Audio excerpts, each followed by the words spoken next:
Light on Life's Difficulties by James Allen. Foreword. When a man enters a dark room, he is not sure of his movements. He cannot see objects around him or properly locate them, and is liable to hurt himself by coming into sudden contact with them. But let a light be introduced, and immediately all confusion disappears. Every object is seen, and there is no danger of being hurt. To the majority, life is such a dark room, and their frequent hurts, their disappointments, perplexities, sorrows, and pains are caused by sudden contact with principles which they do not see, and are therefore not prepared to deal with. But when the light of wisdom is introduced into the darkened understanding, confusion vanishes, difficulties are dissolved, all things are seen in their true place and proportion, and henceforth the man walks open-eyed and unhurt, in the clear light of wise comprehension. James Allen, first a truth am thy Redeemer, come to me. Lay down thy sin and pain and wild unrest, and I will calm thy spirit's stormy sea, pouring the oil of peace upon thy breast. Friendless and love low, I abide with thee. Defeated and deserted, cast away, what refuge hast thou? Whither canst thou fly? Upon my changeless breast thy burdens lay. I am thy certain refuge, even I. All dour things are a passing, I alone can stay. Lo, I, the great forsaken, am the friend of the forsaken. I, whom man despised, the weak, the helpless, and despised, defend. I gladden aching hearts and weeping eyes. Rest thou in me, I am thy sorrow's end. Lover, friends, and wealth, pleasure and fickle, these fail and change, and pass into decay. I blame thee not, nor turn my face away. In my calm bosom hide thy sin and shame. Chapter 1. The Light that Leads to Perfect Peace. This book is intended to be a strong and kindly companion, as well as a source of spiritual renewal and inspiration to those who aim at a life well lived and made strong and serene. It will help its readers to transform themselves into the ideal character they would wish to be, and to make their life here that blessed thing which the majority only hope for in some future life. Our life is what we make it by our own thoughts and deeds. It is our own state and attitude of mind which determine whether we are happy or unhappy, strong or weak, sinful or holy, foolish or wise. If one is unhappy, that state of mind belongs to himself and is originated within himself. It is a state which responds to certain outward happenings, but its cause lies within and not in those outward occurrences. If one is weak in will, he has brought himself to and remains in that condition by the course of thought and action which he has chosen and is still choosing. If one is sinful, it is because he has committed and continues to commit sinful acts. If he is foolish, it is because he himself does foolish things. A man has no character, no soul, no life apart from his thoughts and deeds. What they are, that he is. As they are modified, so does he change. He is endowed with will and can modify his character. As the carpenter changes the block of wood into a beautiful piece of furniture, so can the erring and sin-stricken man change himself into a wise and truth-loving being. Each man is responsible for the thoughts which he thinks and the acts which he does. for his state of mind and the life which he lives. No power, no event, no circumstance can compel a man to evil and unhappiness. He himself is his own compeller. He thinks and acts by his own volition. No being, however wise and great, even the supreme, can make him good and happy. He himself must choose the good and thereby find the happy. And because of this, that when a man wishes and wills, he can find the good and the true and enjoy its bliss and peace, there is eternal gladness in the courts of truth and holy joy among the perfect ones. The gates of heaven are forever open, and no one is prevented from entering by any will or power but his own. But no one can enter the kingdom of heaven so long as he is enamored of and chooses the seductions of hell, so long as he resigns himself to sin and sorrow. There is a larger, higher, nobler, diviner life than that of sinning and suffering, which is so common, in which indeed nearly all are immersed, a life of victory over sin and triumph over evil, a life wise and happy, kind and tranquil, virtuous and peaceful. This life can be found and lived now, and he who lives it is steadfast in the midst of change, restful among the restless, peaceful though surrounded by strife. Should death confront him, he is calm. Though assailed by persecution, he knows no bitterness, and his heart is compassionate and filled with rejoicing. In this supremely beautiful life, there is no evil. Sin and sorrow are ended, and aching hearts and weeping eyes are no more. The life of triumph is not for those who are satisfied with any lower conditions. It is for those who thirst for it and are willing to achieve it, who are eager for righteousness as the miser is for gold. It is always at hand and is offered to all, and blessed are they who accept and embrace it. They will enter the world of truth. They will find the perfect peace. Chapter 2. Light on Facts and Hypotheses. When freedom of thought and freedom of expression abound, there is much controversy and much confusion. Yet it is from such controversial confusion that the simple facts of life emerge, attracting us with their eternal uniformity and harmony, and appealing forcibly to us with their invisible simplicity and truth. We are living in an age of freedom and mental conflict. Never were religious sects so numerous.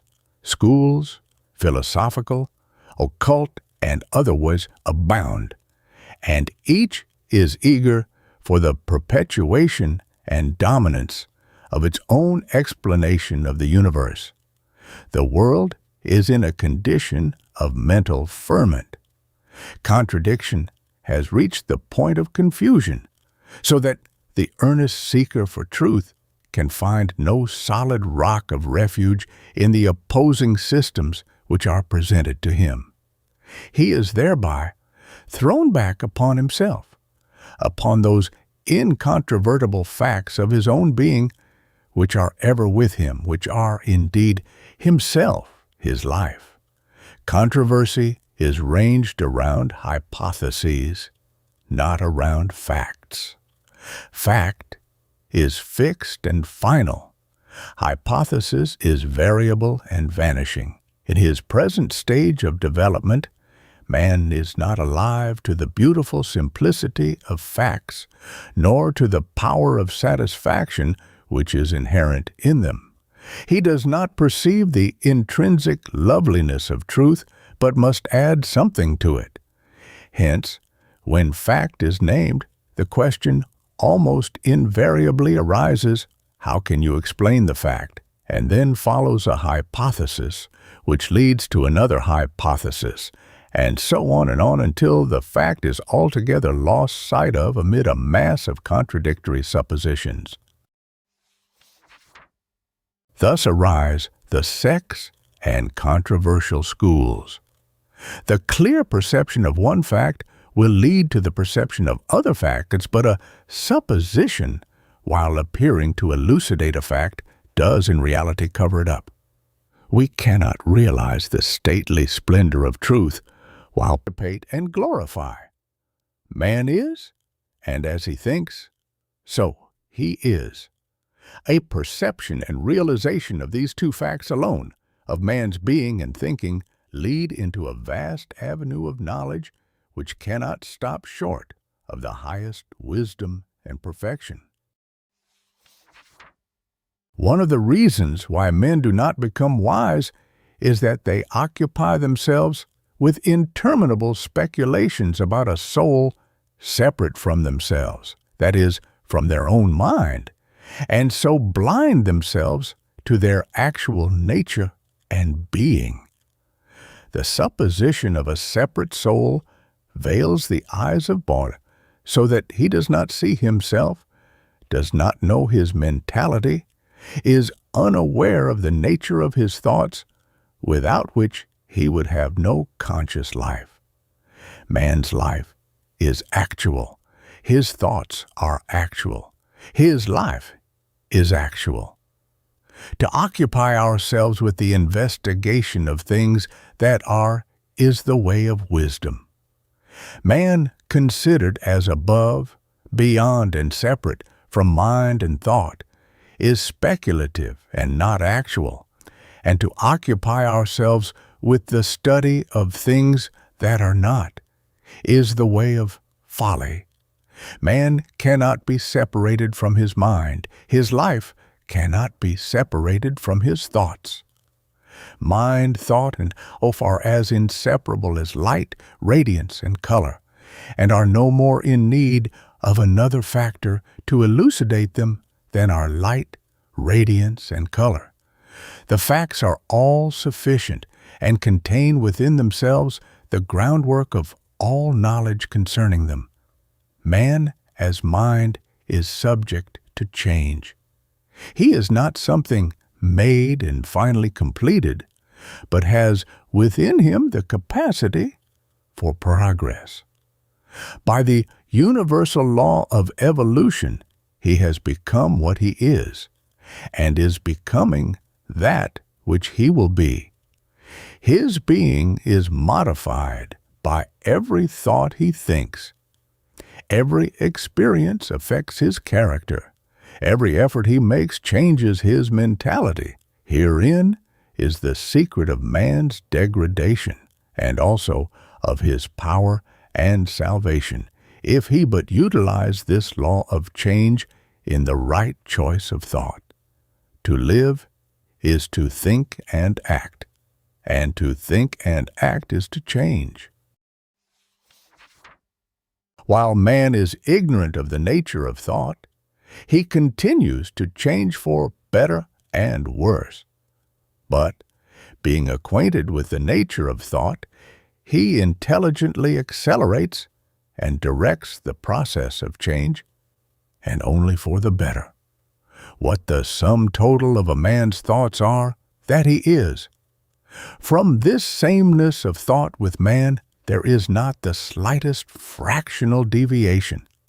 There is a change as a result with the addition and subtraction of thought, but the mathematical law is an invariable quality. Seeing that man is mind, that mind is composed of thought, and that thought is subject to change, it follows that deliberately to change the thought is to change the man. All religions work upon the heart, the thought of man, with the object of directing it into purer and higher channels. Success in this direction, whether partial or complete, is called salvation. That is deliverance from one kind of thought, one condition of mind, by the substitution of another thought, another condition. It is true that the dispensers of religion today do not know this because of the hypothetical veil which intervenes between the fact and their consciousness. But they do it without knowing it. And the great teachers who founded the various religions built upon this fact, as their precepts plainly show.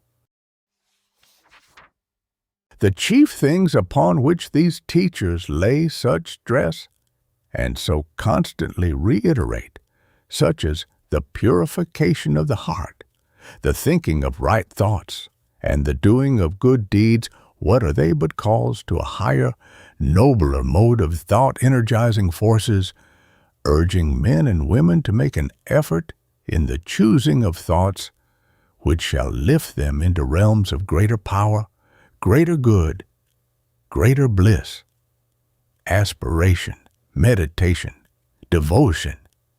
These are the chief means which men in all ages employ to reach up to higher modes of thought, wider airs of peace, vaster realms of knowledge.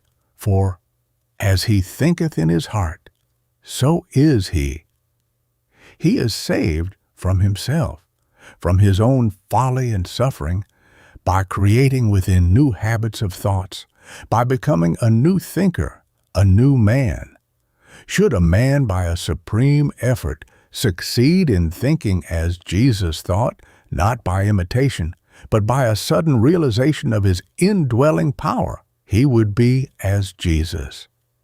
In the Buddhistic records, there is an instance of a man, not the possessor of great piety or wisdom, who asked Buddha how one might attain the highest wisdom and enlightenment. Buddha replied, by ceasing all desire.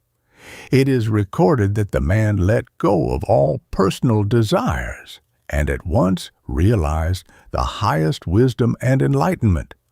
One of the sayings of Buddha runs, the only miracle with which the wise man concerns himself is the transformation of a sinner into a saint.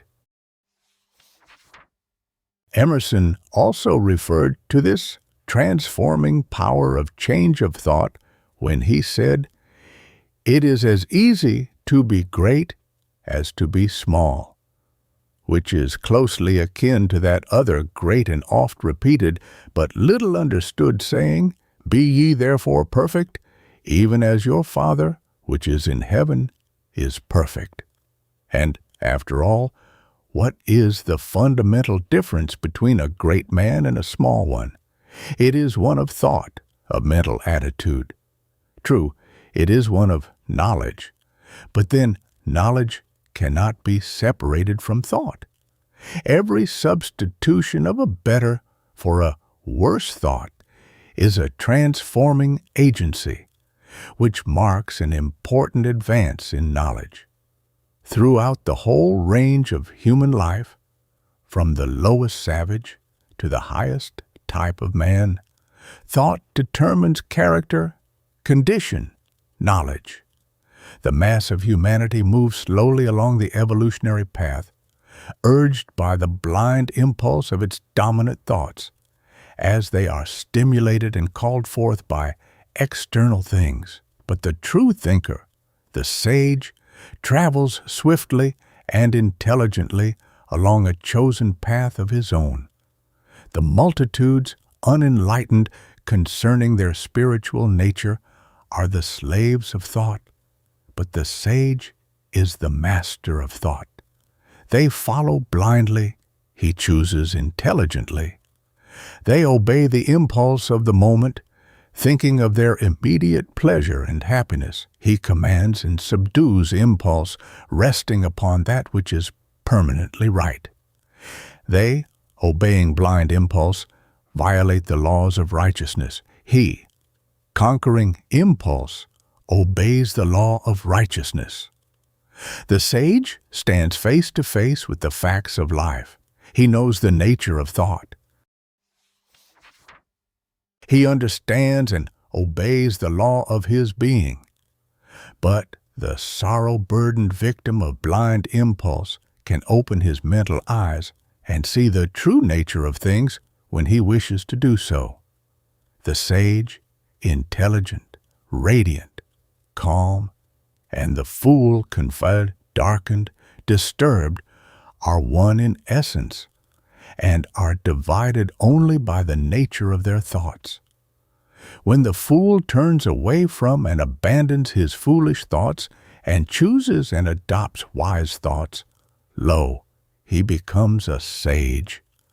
Socrates saw the essential oneness of virtue and knowledge, and so every sage sees. Learning may aid and accompany wisdom, but it does not lead to it. Only the choosing of wise thoughts, and necessarily the doing of wise deeds, leads to wisdom. A man may be learned in the schools, but foolish in the school of life. Not the committing of words to memory, but the establishing of oneself in purer thoughts, nobler thinking leads to the peace-giving revelations of true knowledge. Folly and wisdom, ignorance and enlightenment are not merely the result of thought. They are thought itself. Both cause and effect, effort and result are contained in thought. All that we are is the result of what we have thought. It is founded on our thoughts. It is made up of our thoughts. Man is not a being possessing a soul. He himself is soul. He himself is the thinker and doer, actor and knower. His composite mentality is himself. His spiritual nature is rounded by his sphere of thought. He it is that desires and sorrows, enjoys and suffers, loves and hates. The mind is not the instrument of a metaphysical, superhuman soul. Man is soul. Mind is being. Mind is man. Man can find himself. He can see himself as he is. When he is prepared to turn from the illusory and self-created world of hypothesis in which he wanders, and to stand face to face with actuality, then will he know himself as he is. Moreover, he can picture himself as he would wish to be, and he can create within him the new thinker, the new man. For every moment is the time of choice, and every hour is destiny. Chapter 3 to Light on the Law of Cause and Effect in Human Life. How frequently people associate the word law with hardness and cruelty. It seems to embody for them nothing but an inflexible tyranny. This arises partly from their inability to perceive principles apart from persons, and partly from the idea that the office of law is solely to punish. Viewed from such an attitude of mind, the term law is hazily regarded as some sort of indefinite personality whose business it is to hunt transgressors and crush them with overwhelming punishments. Now, while law punishes, its primary office is to protect. Even the laws which man makes are framed by him to protect himself from his own baser passions. The law of our country is instituted for the protection of life and property, and it only comes into operation as a punishing factor when it is violated. Offenders against it probably think of it as cruel, and doubtless regard it with terror. But to them that obey it, it is an abiding protector and friend, and can hold for them no terror. So, with the divine law which is the stay of the universe, the heart and life of the cosmos, it is that which protects and upholds, and it is no less protective in its penalties than in its peaceful blessings. It is, indeed, an eternal protection which is never for one moment withheld, and it shields all beings against themselves by bringing all violations of itself, whether ignorant or willful, through pain to nothingness. Law cannot be partial. It is an unvarying mode of action, disobeying which we are hurt, obeying we are made happy. Neither protection nor supplication can alter it, for if it could be altered or annulled, the universe would collapse and chaos would prevail. It is not less kind that we should suffer the penalty of our wrongdoing than that we should enjoy the blessedness of our right doing. If we could escape the effects of our ignorance and sin, all security would be gone, and there would be no refuge, for we could then be equally doubtful of the result of our wisdom and goodness. Such a scheme would be one of caprice and cruelty, whereas law is a method of justice and kindness. Indeed, the supreme law is the principle of eternal kindness, faultless in working and infinite in application. It is none other than that. Eternal love, forever full, forever flowing free, of which the Christian sings, and the boundless compassion of Buddhistic precepts and poetry. The law which punishes us is the law which preserves us. When in their ignorance men would destroy themselves, its everlasting arms are thrown about them in loving, albeit sometimes painful, protection.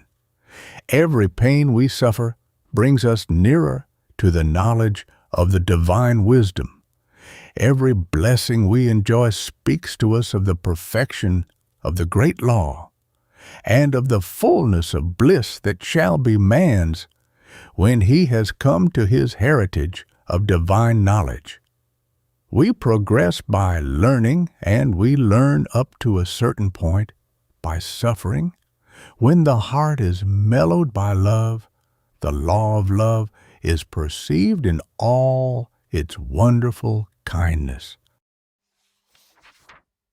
When wisdom is acquired, peace is assured. We cannot alter the law of things, which is of sublime perfection, but we can alter ourselves so as to comprehend more and more of that perfection and make its grandeur ours. To wish to bring down the perfect to the imperfect is the height of folly, but to strive to bring the imperfect up to the perfect is the height of wisdom. Seers of the cosmos do not mourn over the scheme of things. They see the universe as the perfect whole, not as an imperfect jumble of parts. The great teachers are men and women of abiding joy and heavenly peace. The blind captive of unholy desire may cry, "Ah, love." Could you and I with him conspire to grasp this sorry scheme of things entire? Would we not shatter it to bits, and then remold it nearer to the heart's desire? This is the wish of the carnal nature, the wish to enjoy unlawful pleasures to any extent, and not reap any painful consequences. It is such men who regard the universe as a sorry scheme of things. They want the universe to bend to their will and desire, want lawlessness, not law. But the wise man bends his will and subjects his desire to the divine order, and he sees the universe as the glorious perfection of an infinitude of parts. Buddha always referred to the moral law of the universe as the good law, and indeed it is not rightly perceived if it is thought of as anything but good, for in it there can be no grain of evil, no element of kindness. It is no iron-hearted monster crushing the weak and destroying the ignorant, but a soothing love and brooding compassion, shielding the tenderest from harm, and protecting the strongest from a too destructive use of their strength. It destroys all evil, it preserves all good. It enfolds the tiniest seedling in its care, and it destroys the most colossal wrong with a breath. To perceive it is the beatific vision. To know it is the beatific bliss. And they who perceive and know it are at peace. They are glad forevermore. Such is the law which moves the righteousness, which none at last can turn aside or stay. The heart of it is love. The end of it is peace and consummation sweet. Obey. Chapter 4. Light on Values, Spiritual and Material. It is an old-time axiom that everything has its price. Everybody knows this commercially, but how few know it spiritually. Business consists of a mutual interchange of equitable values. The customer gives money and receives goods, and the merchant gives goods and receives money. This method is universal and is regarded by all as just. In spiritual things, the method is the same, but the form of interchange is different. For material things, a material thing is given in exchange. Now, these two forms of exchange cannot be transposed. They are of reversed natures and remain eternally separate. Thus, a man may bring money to a shop and ask for food or clothing or literature, and he will receive goods to the value of his money. But if he were to take $1 to a teacher of truth and ask to be supplied with $1's worth of religion or righteousness or wisdom, he would be told that those things cannot be purchased with money, that their spiritual nature excludes them from business transactions. The wise teacher, however, would also tell him that these spiritual necessities must be purchased. Though money cannot buy them, they have their price, and something must be parted with before they can be received. In a word, instead of offering money, he must offer up self or selfishness. For so much selfishness given up, so much religion, righteousness, and wisdom would be immediately received without fail and with perfect equity. For if a man is sure of receiving perishable food and clothing for the money he puts down, how much more surely will he receive the imperishable spiritual sustenance and protection for the selfishness which he lays down. Shall the law operate in the lesser and fail in the greater? Man may fail to observe the law, but the law is infallible. A man may love his money, but he must part with it before he can receive the material comforts of life. Likewise, a man may love his selfish gratifications, but he must give them up before he can receive the spiritual comforts of religion. Now, when a tradesman gives goods for money, it is not that he may keep the money, but that he may give it in exchange for other goods. The primary function of business is not to enable everybody to hoard up money, but to facilitate the interchange of commodities. The miser is the greatest of all failures, and he may die of starvation and exposure while being a millionaire, because he is a worshiper of the letter of money and an ignorer of its spirit, the spirit of mutual interchange. Money is a means, not an end. Its exchange is a sign that goods are being justly given and received. Thus, commerce, with all its innumerable ramifications of detail, is reducible to one primary principle, namely, mutual interchange of the material necessities of life. Now, let us follow this principle into the spiritual sphere and trace there its operation. When a spiritual man gives spiritual things, kindness, sympathy, love, and receives happiness in return, it is not that he may hoard and hug to himself that happiness, but that he may give it to others and so receive back spiritual things. The primary function of spirituality is not to hoard up personal pleasure, but to render actual the interchange of spiritual blessings.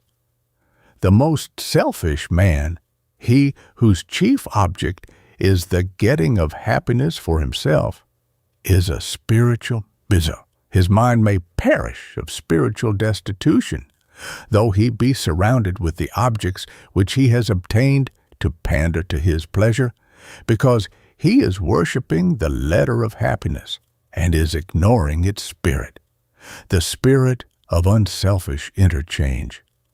The object of selfishness is the getting of personal pleasure or happiness. The object of religion is the diffusion of virtue. Thus, religion, with all its innumerable creeds, may be resolved into one primary principle, namely, mutual interchange of spiritual blessings. What then are the spiritual blessings? They are kindness, brotherliness, goodwill, sympathy, forbearance, patience, trustfulness, peacefulness, love unending, and compassion unlimited. These blessings, these necessities for the starving spirit of man, can be obtained, but their price must be paid. Unkindness, uncharitableness, ill will, hardness, ill temper, impatience, suspicion, strife, hatred, and cruelty, all these, along with the happiness, the personal satisfaction which they give, must be yielded up. These spiritual coins, dead in themselves, must be parted with, and when parted with, there will be immediately received their spiritual counterparts, the living and imperishable blessings to which they are a base and of which they are a sign. To conclude, when a man gives money to a merchant and receives goods in return, he does not wish to have his money again. He has willingly parted with it forever and is satisfied with the exchange. So, when a man gives up unrighteousness in exchange for righteousness, he does not wish to have his selfish pleasures back again. He has given them up forever and is satisfied and at peace. Thus also, when one bestows a gift, even though it be a material gift, he does not look for the receiver to send him back its value in money, because it is a spiritual deed and not a business transaction. The material thing thus represents the interchange of spiritual blessings and its accompanying bliss, the bliss of a gift bestowed and that of a gift received. Are not 2 sparrows sold for a farthing?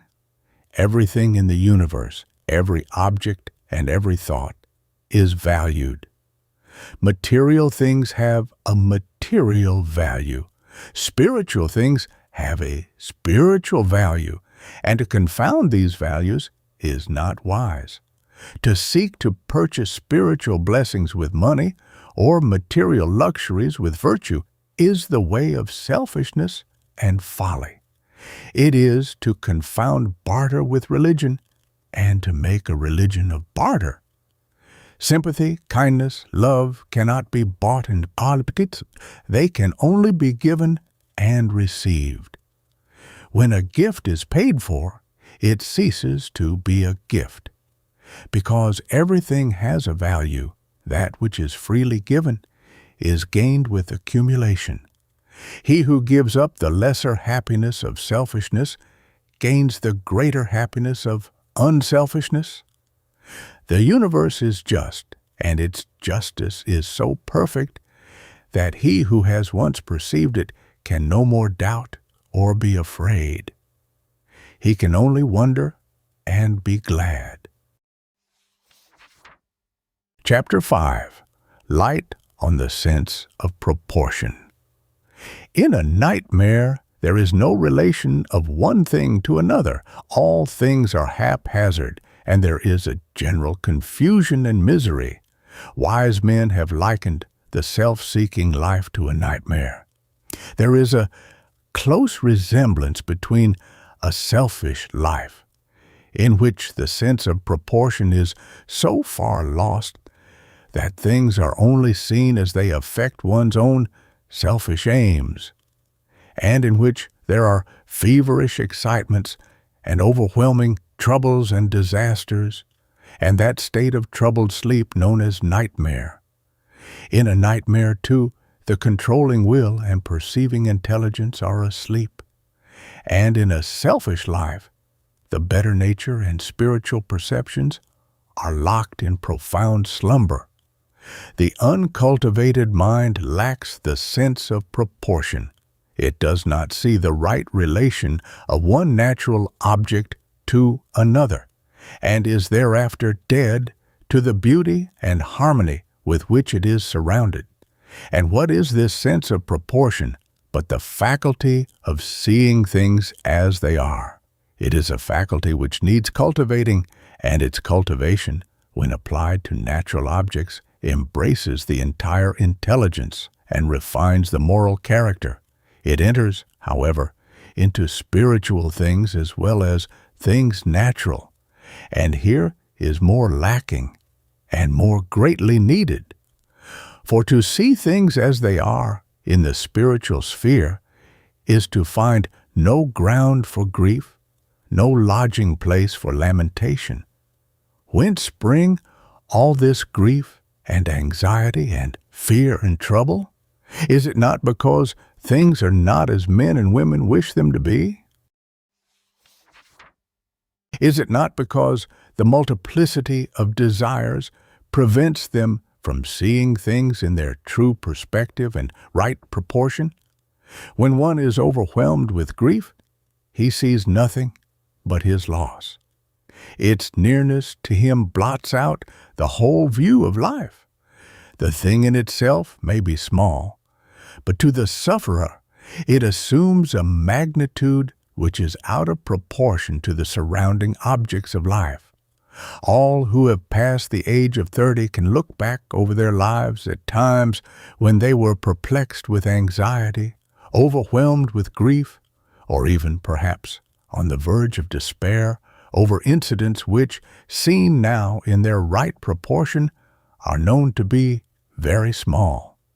If the would-be suicide will today stay his hand and wait, he will at the end of 10 years marvel at his folly over so comparatively small a matter. When the mind is possessed by passion or paralyzed with grief, twas, for it has lost the power of judgment. It cannot weigh and consider. It does not perceive the relative values and proportions of the things by which it is disturbed. Awake and acting, it yet moves in a nightmare which holds its faculties in thrall. The passionate partisan lacks a sense of proportion to such an extent that, to him, his own side or view appears all that is right and good, and his opponents all that is bad and wrong. To this partiality, his reason is chained, so that whatever reason he may bring to bear upon the matter is enlisted in the service of bias, and is not exercised in order to find the just relation which exists between the two sides. He is so convinced that his own party is all right, and the other equally intelligent party is all wrong, that it is impossible for him to be impartial and just. The only thing he understands as justice is that of getting his own way, or placing some ruling power in the hands of his party. just as the sense of proportion in things material puts an end to the spirit of repugnance, so in things spiritual it puts an end to the spirit of strife. The true artist does not see ugliness anywhere. He sees only beauty.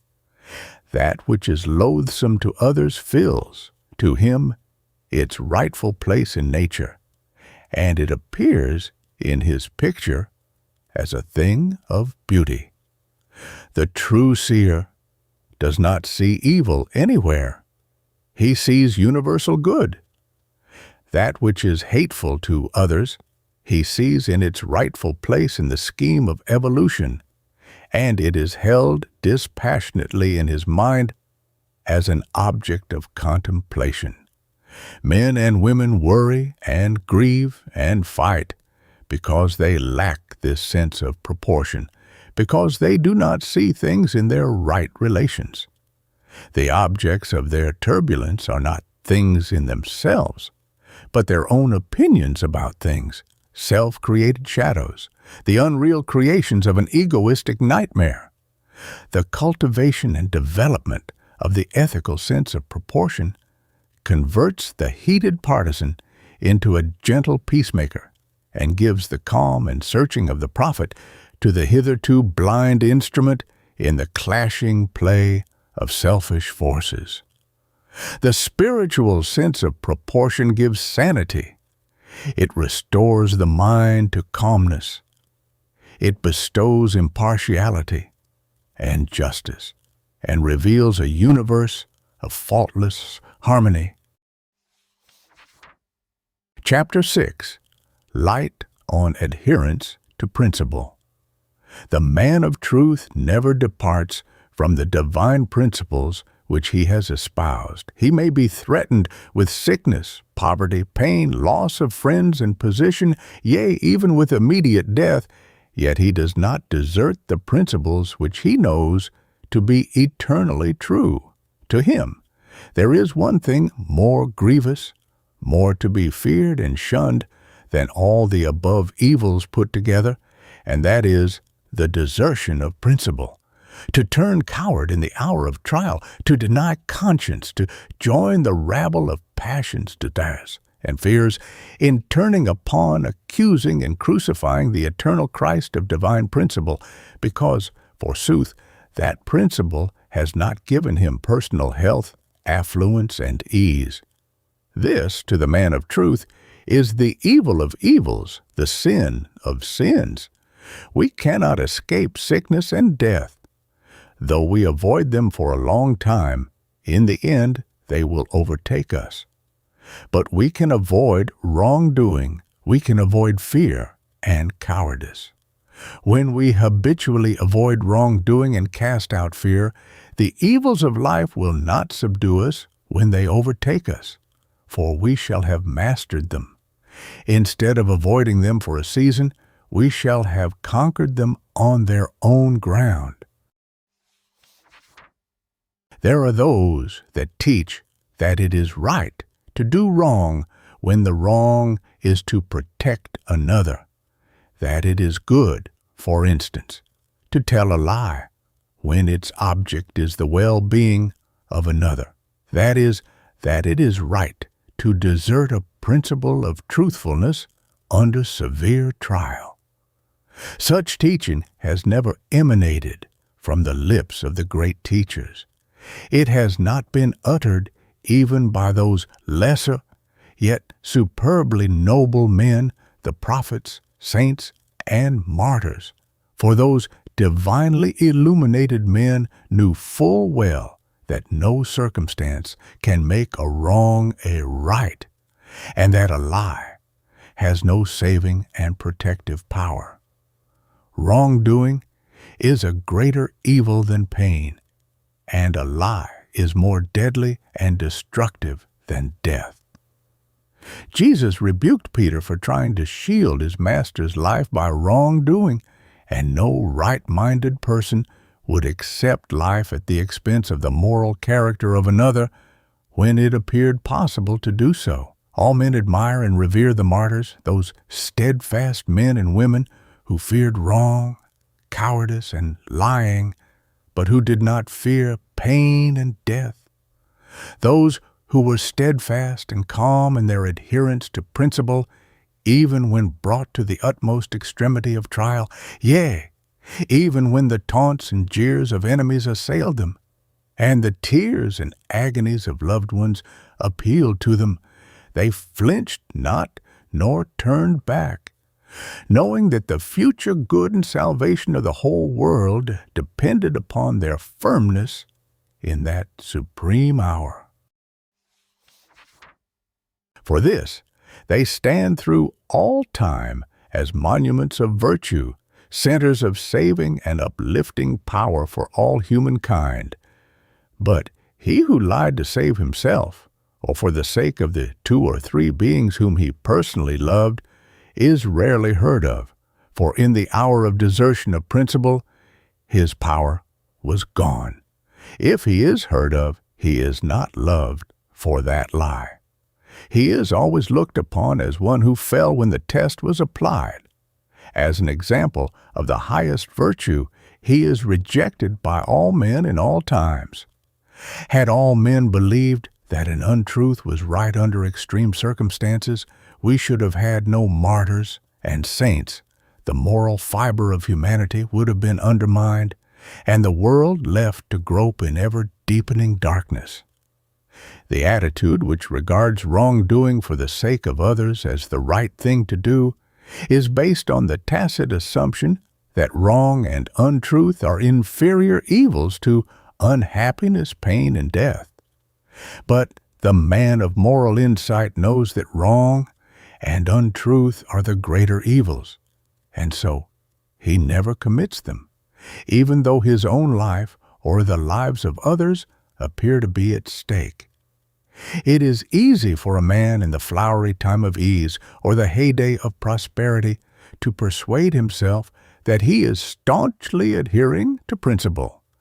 But when pain overtakes him, when the darkness of misfortune begins to settle down upon him, and the pressure of circumstances hems him in, then he is on his trial and has come to the testing time. In that season, it will be brought to light whether he clings to self or adheres to truth.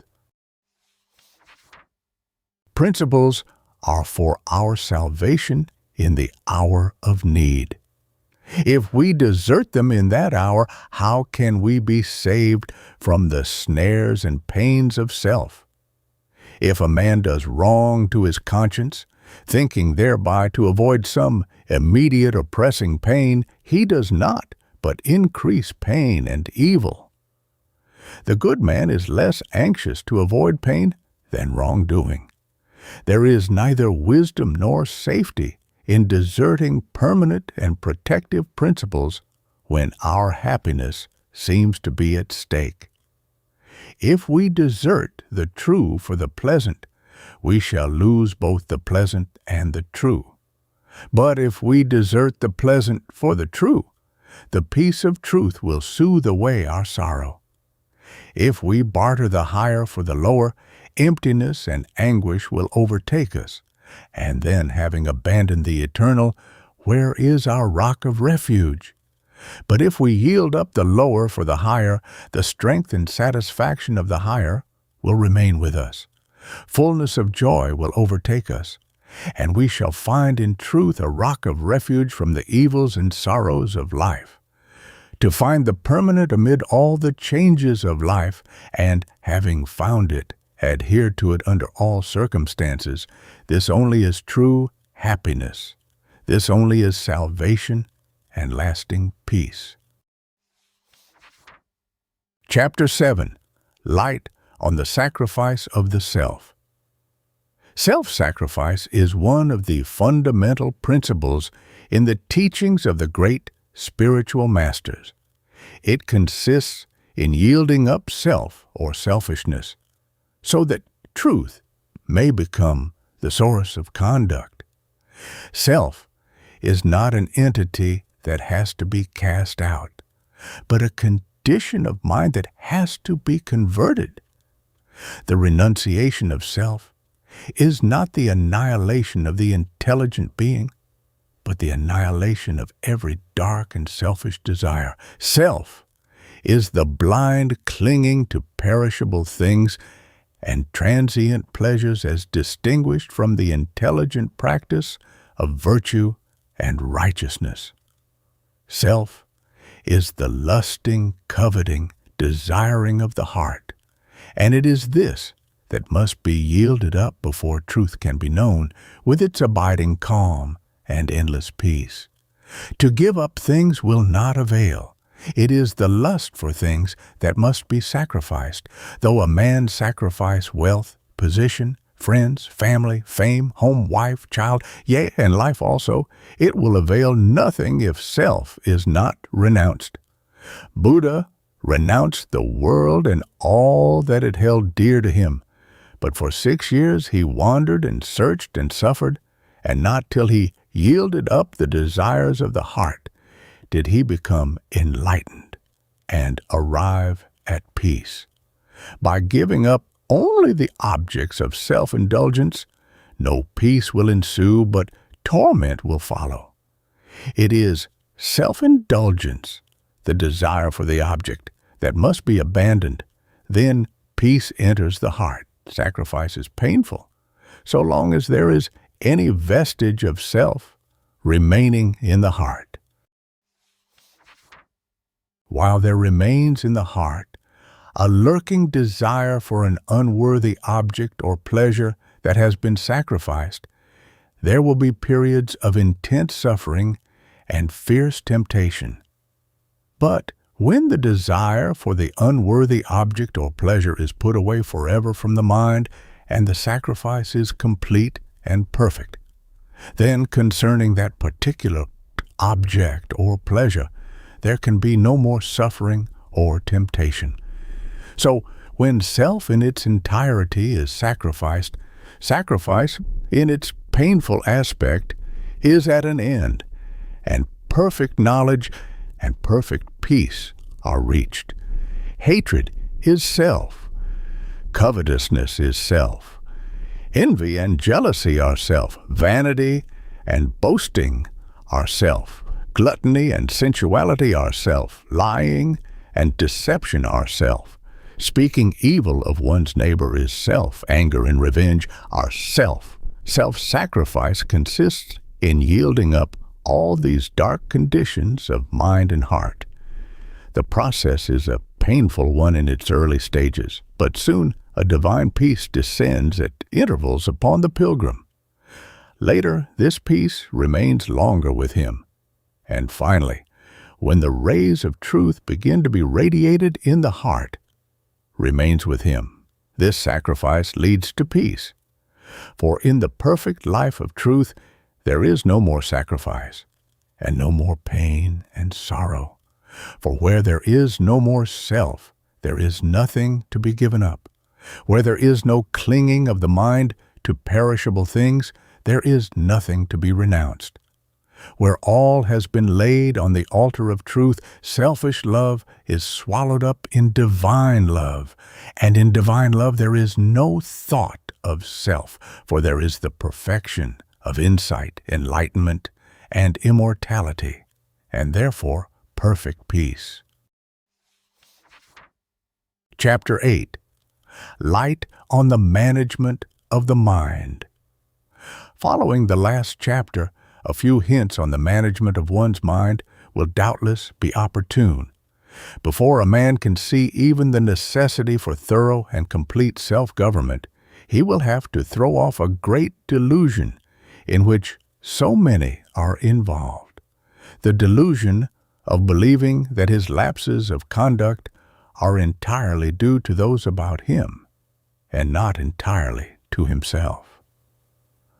I could make far greater progress if I were not hindered by others, or it is impossible for me to make any headway, seeing that I live with such irritable people, are commonly expressed complaints which spring from the error of imagining that others are responsible for one's own folly. The violent or irritable man always blames those about him for his fits of anger, and by continually living in this delusion, he becomes more and more confirmed in his rashness and perturbations. For how can a man overcome, nay, how can he even try to overcome his weakness if he convinces himself that it springs entirely from the actions of others? Moreover, firmly believing this as he does, he vents his anger more and more upon others in order to try to make matters better for himself, and so becomes completely lost to all knowledge of the real origin of his unhappy state. Men cast the blame of their unprosperous acts upon the abettors of their own resolve, or anything but their weak, guilty selves, being responsible for every action. All a man's weaknesses, sins, and falls take rise in his own heart, and he alone is responsible for them. It is true there are tempters and provokers, but temptations and provocations are powerless to him who refuses to respond to them. Tempters and provokers are but foolish men, and he who gives way to them has become a willing cooperator in their folly. He is unwise and weak, and the source of troubles is in himself. The pure man cannot be tempted. The wise man cannot be provoked. Let a man fully realize that he is absolutely responsible for his every action, and he has already gone a considerable distance along the path which leads to wisdom and peace, for he will then commence to utilize temptation as a means of growth, and the wrong conduct of others he will regard as a test of his own strength. Socrates thanked the gods for the gift of a shrewish wife, in that it enabled him the better to cultivate the virtue of patience. It is a simple and easily perceived truth that we can better grow patient by living with the impatient, better grow unselfish by living with the selfish. If a man is impatient with the impatient, he is himself impatient. If he is selfish with the selfish, then he is himself selfish. The test and measure of virtue is trial, and like gold and precious stones, the more it is tested, the brighter it shines. If a man thinks he has virtue, yet gives way when its opposing vice is presented to him, let him not delude himself. He has not yet attained to the possession of that virtue. If a man would rise and become a man indeed, let him cease to think the weak and foolish thought, "I am hindered by others," and let him set about to discover that he is hindered only by himself. Let him realize that the giving way to another is but a revelation of his own imperfection, and lo, upon him will descend the light of wisdom, and the door of peace will open unto him, and he will soon become the conqueror of self. The fact that a man is continually troubled and disturbed by close contact with others is an indication that he requires such contact to impel him onward to a clearer comprehension of himself, and toward a higher and more steadfast state of mind. The very things which he regards as insurmountable hindrances will become to him the most valuable aids when he fully realizes his moral responsibility and his innate power to do right. He will then cease to blame others for his unmanly conduct and will commence to live steadfastly under all circumstances. The scales of self-delusion will quickly fall from his eyes, and he will then see that often, when he imagined himself provoked, he himself was really the provoker.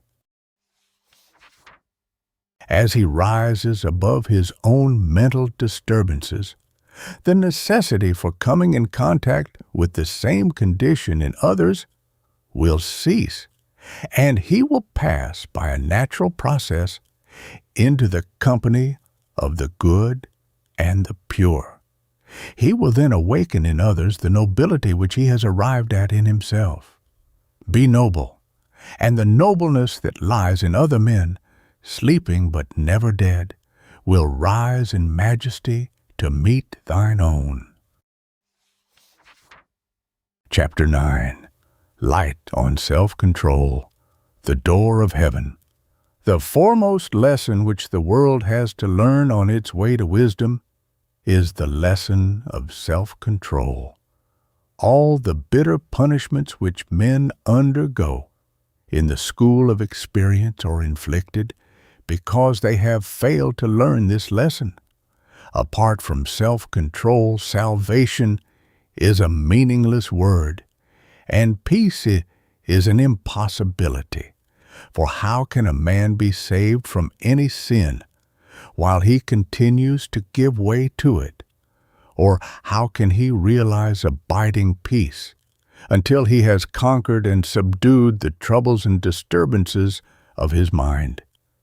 Self-control is the door of heaven. It leads to light and peace. Without it, a man is already in hell. He is lost in darkness and unrest. Men inflict upon themselves far-reaching sufferings and pass through indescribable torments, both of body and soul, through lack of self-control. Not until they resort to its practice can their sufferings and torments pass away, for it has no substitute, nothing can take its place, and there is no power in the universe that can do for a man that which he, sooner or later, must do for himself by entering the practice of self-control. By self-control, a man manifests his divine power and ascends toward divine wisdom and perfection. Every man can practice it. The weakest man can begin now, and until he does begin, his weakness will remain, or he will become weaker still. Calling or not calling upon God or Jesus, Brahma or Buddha, spirits or masters, will not avail men who refuse to govern themselves and purify their hearts. Believing or disbelieving that Jesus is God, that Buddha is omniscient, or the spirits or masters guide human affairs, cannot help men who continue to cling to the elements of strife and ignorance and corruption within themselves. What theological affirmation or denial can justify, or what outward power put right? The man who refuses to abandon a slanderous or abusive tongue, or give up an angry temper, or to sacrifice his impure imaginings. The flower reaches the upper light by first contending with the under darkness, and man can only reach the light of truth by striving against the darkness within himself. The vast importance of self-control is not realized by men. Its absolute necessity is not apprehended by them, and the spiritual freedom and glory to which it leads are hidden from their eyes. Because of this, men are enslaved, and misery and suffering ensue. Let a man contemplate the violence, impurity, disease, and suffering which occur upon earth, and consider how much of it is due to want of self-control, and he will gradually come to realize the great need there is for self-control. I say again that self-control is the gate of heaven, for without it neither happiness, nor love, nor peace can be realized and maintained. In the degree that it is lacked by a man, in just that measure will his mind and life be given over to confusion. And it is because such a large number of individuals have not yet learned to practice it that the enforced restraint of national laws is required for the maintenance of law and order. and the prevention of destructive confusion. Self-control is the beginning of virtue, and it leads to the acquisition of every noble attribute. It is the first essential quality in a well-ordered and truly religious life, and it leads to calmness, blessedness, and peace. Without it, although there may be theological belief or profession, there can be no true religion, for what is religion but enlightened conduct? And what is spirituality but the triumph over the unruly tendencies of the mind?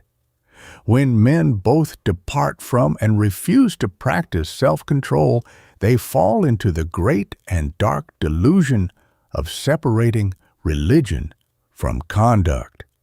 Then they persuade themselves that religion consists not in overcoming self and living blamelessly, but in holding a certain belief about Scripture and in worshiping a certain Savior in a particular way. Hence arise the innumerable complications and confusions of letter worship, and the violence and bitter strife into which men fall in defense of their own formulated religion. But true religion cannot be formulated. It is purity of mind, a loving heart, a soul at peace with the world. It need not be defended, for it is being and doing and living. A man begins to practice religion when he begins to control himself. Chapter 10. Light on Acts and Their Consequences.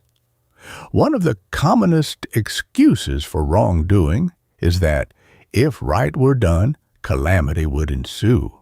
Thus, the foolish concern themselves not with the act, but with the consequence of the act, a foreknowledge of which is assumed. The desire to secure pleasant results and to escape unpleasant consequences is at the root of that confusion of mind which renders men incapable of distinguishing between good and evil, and prevents them from practicing the one and abandoning the other. Even when it is claimed that the wrong thing is done not for oneself, but in order to secure the happiness of others, the delusion is the same, only it is more subtle and dangerous. The wise concern themselves with the act, and not with its consequences. They consider not what is pleasant or unpleasant, but what is right. Thus, doing what is right only, and not straining after results, they are relieved of all burdens of doubt, desire, and fear. Nor can one who so acts ever become so involved in an extricable difficulty, or be troubled with painful perplexity. His course is so simple, straight, and plain, that he can never be confused with misgivings and uncertainties.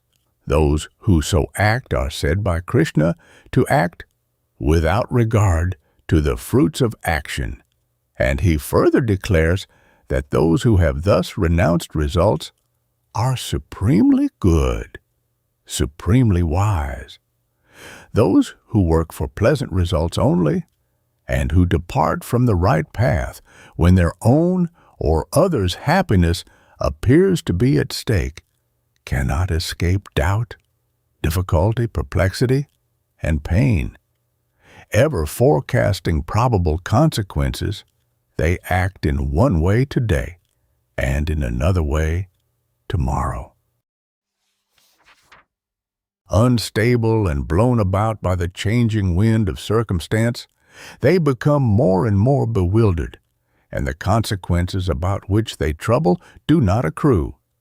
But they who work for righteousness only, who are careful to do the right act, putting away all selfish considerations, all thought of results, they are steadfast, unchanging, untroubled, and at peace amid all vicissitudes, and the fruits of their acts are ever sweet and blessed.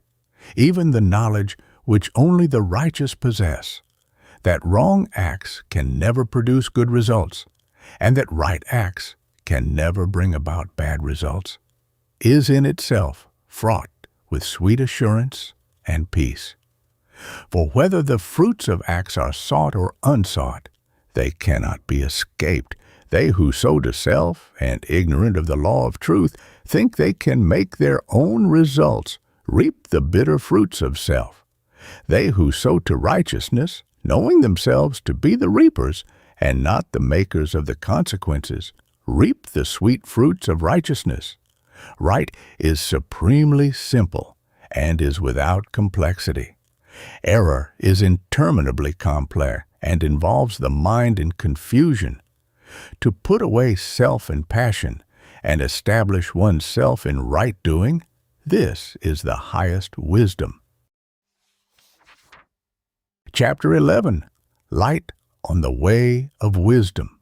The path of wisdom is the highest way, the way in which all doubt and uncertainty are dispelled, and knowledge and surety are realized.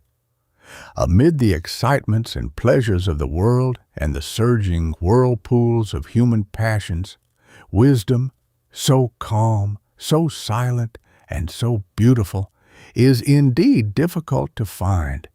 Difficult not because of its incomprehensible complexity, but because of its unobtrusive simplicity, and because self is so blind and rash, and so jealous of its rights and pleasures. Wisdom is rejected of men, because it always comes right home to oneself in the form of wounding reproof, and the lower nature of man cannot bear to be reproved. Before wisdom can be acquired, self must be wounded to the death, and because of this, because wisdom is the enemy of self, self rises in rebellion and will not be overcome and denied. The foolish man is governed by his passions and personal cravings. When about to do anything, he doesn't ask, "Is this right?" but only considers how much pleasure or personal advantage he will gain by it. He does not govern his passions and act from fixed principles, but is the slave of his inclinations and follows where they lead. The wise man governs his passions and puts away all personal cravings. He never acts from impulse and passion, but dispassionately considers what is right to be done and does it. He is always thoughtful and self-possessed and guides his conduct by the loftiest moral principles. He is superior to both pleasure and pain. Wisdom cannot be found in books or travel, in learning or philosophy. It is acquired by practice only. A man may read the precepts of the greatest sages continually, but if he does not purify and govern himself, he will remain foolish. A man may be intimately conversant with the writings of the greatest philosophers, but so long as he continues to give way to his passions, he will not attain to wisdom. Wisdom is right action, right doing. Folly is wrong action, wrong doing. All reading, all studying is vain if man will not see his errors and give them up. Wisdom says to the vain man, "Do not praise yourself." To the proud man, "Humble yourself." To the gossip, "Govern your tongue." To the angry man, "Subdue your anger." To the resentful man, "Forgive your enemy." To the self-indulgent man, "Be temperate." To the impure man, "Purge your heart of lust." And to all men, "Beware of small faults. Do your duty faithfully, and never intermeddle with the duty of another." These things are very simple. The doing of them is simple. But as it leads to the annihilation of self, the selfish tendencies in a man object to them, and rise up in revolt against them, loving their own life of turbulent excitement and feverish pleasure, and hating the calm and beautiful silence of wisdom. Thus men remain in folly. Nevertheless, the way of wisdom is always open, is always ready to receive the tread of the pilgrim who has grown weary of the thorny and intricate ways of folly. No man is prevented from becoming wise but by himself. No man can acquire wisdom but by his own exertions, and he who is prepared to be honest with himself, to measure the depths of his ignorance, to come face to face with his errors, to recognize and acknowledge his faults, and at once to set about the task of his own regeneration, such a man will find the way of wisdom. Walking with humble and obedient feet, he will in due time come to the sweet city of deliverance. Chapter 12. Light on Disposition. I cannot help it. It is my disposition. How often one hears this expression as an excuse for wrongdoing. What does it imply? This, that the person who utters it believes that he has no choke in the matter, that he cannot alter his character. He believes that he must go on doing the wrong thing to the end of his days, because he was born so, or because his father or grandfather was like that, or if not these, then someone along the family line 100 or 200 or 300 years ago must have been afflicted, and therefore he is and must remain so. Such a belief should be uprooted, destroyed, and cast away, for it is not only without reason, it is a complete barrier to all progress, to all growth in goodness, to all development of character and noble expansion of life. Character is not permanent. It is, indeed, one of the most changeable things in nature. If not changed by a conscious act of the will, it is being continually modified and reformed by the pressure of circumstances. Disposition is not fixed, except insofar as one fixes it by continuing to do the same thing, and by persistence in the stubborn belief that he cannot help it. As soon as one gets rid of that belief, he will find that he can help it. Further, he will find that intelligence and will are instruments which can mold disposition to any extent, and that, too, with considerable rapidity if one is in earnest. What is disposition but a habit formed by repeating the same thing over and over again? Cease repeating, doing the thing, and lo, the disposition is changed, the character is altered. To cease from an old habit of thought or action is, I know, difficult at first, but with each added effort, the difficulty decreases and finally disappears. And then the new and good habit is formed, and the disposition is changed from bad to good. The character is ennobled, the mind is delivered from torment, and is lifted into joy. There is no need for anyone to remain the slave of a disposition which causes him unhappiness, and which he himself regards as undesirable. He can abandon it. He can break away from the slavery. He can deliver himself and be free. Chapter 13. Light on Individual Liberty. Within the sphere of his own mind, man has all power. But in the sphere of other minds and outside things, his power is limited. He can command his own mind, but he cannot command the minds of others. He can choose what he shall think, but he cannot choose what others shall think. He cannot control the weather as he wills, but he can control his mind and decide what his mental attitude toward the weather shall be. A man can reform the dominion of his own mind, but he cannot reform the outer world because the outer world is composed of other minds having the same freedom of choice as himself. A pure being cannot cleanse the heart of one less pure, but by his life of purity and by elucidating his experience in the attainment of purity, he can, as a teacher, act as a guide to others, and so enable them more readily and rapidly to purify themselves. But even then, those others have the power to decide whether they shall accept or reject such guidance. So complete is man's choice. It is because of this dual truth that man has no power in the realm of others' minds, and yet has all power over his own mind, that he cannot avoid the consequences of his own thoughts and acts.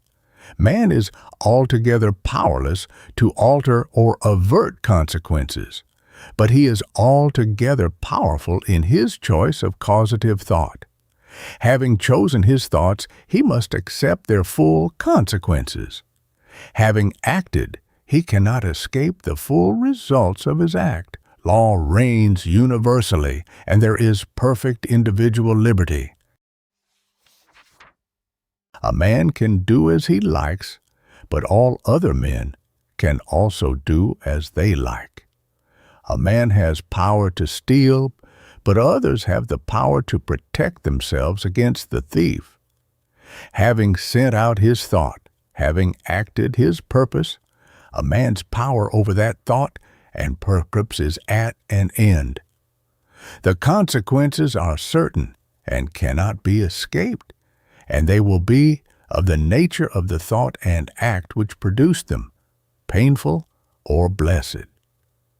Seeing that a man can think and do as he chooses, and that all others have the like liberty, a man has to learn, sooner or later, to reckon with other minds, and until he does this, he will be ceaselessly involved in suffering. To think and act apart from the consideration of others is both an abuse and an infringement of liberty. Such thoughts and acts are annulled and brought to naught by the harmonizing principle of liberty itself, and such annulling and bringing to naught is felt by the individual as suffering. When the mind, rising above ignorance, recognizes the magnitude of its power within its own sphere, and ceases to antagonize itself against others, it harmonizes itself to those other minds. Having acknowledged their freedom of choice, it has then realized spiritual plenitude and the cessation of suffering. Selfishness, egotism, and despotism are, from the spiritual standpoint, transferable terms. They are one and the same thing. Every selfish thought or act is a manifestation of egotism, is an effort of despotism, and it is met with suffering and defeat. It is annulled because the law of liberty cannot, in the smallest particular, be annulled. If selfishness could conquer, liberty would be non-existent, but selfishness fails of all results but pain, because liberty is supreme. An act of selfishness contains two elements of egotism, namely, 1, the denial of liberty of others, and 2, the assertion of one's own liberty beyond its legitimate sphere. It thereby destroys itself. Despotism is death. Man is not the creature of selfishness. He is the maker of it. It is an indication of his power to disobey even the law of his being. Selfishness is power without wisdom. It is energy, wrongly directed. A man is selfish because he is ignorant of his nature and power as a mental being. Such ignorance and selfishness entail suffering, and by repeated suffering and age-long experience, he at last arrives at knowledge and the legitimate exercise of his power. The truly enlightened man cannot be selfish. He cannot accuse others of selfishness or try to coerce them into being unselfish. The selfish man is eager to bend others to his own way and will, believing it to be the only right way for all. He thereby ignorantly wastes himself in trying to check in others the power which he freely exercises himself, namely, the power to choose their own way and exercise their own will. By so doing, he places himself in direct antagonism with the like tendencies and freedom of other minds and brings into operation the instruments of his own suffering. Hence, the ceaseless interplay of conflicting forces, the unending fires of passion, the turmoil, strife for woe and woe. Selfishness is misapplied power. The unselfish man is he who, ceasing from all personal interference, abandons the I as the source of judgment. Having recognized his unlimited freedom through the abandonment of all egotism, even in thought, he refrains from encroachment upon the boundless freedom of others. He realizes the legitimacy of their choice and their right to the free employment of their power. However others may choose to act toward such a man, it can never cause him any trouble or suffering, because he is perfectly willing that they should so choose to act, and he harbors no wish that they should act in any other way. He realizes that his sole duty, as well as his entire power, lies in acting rightly toward them, and that he is in no way concerned with their actions toward him, that is both their choice and their business. To the unselfish man, therefore, malice, envy, backbiting, jealousy, accusation, condemnation, and persecution have passed away.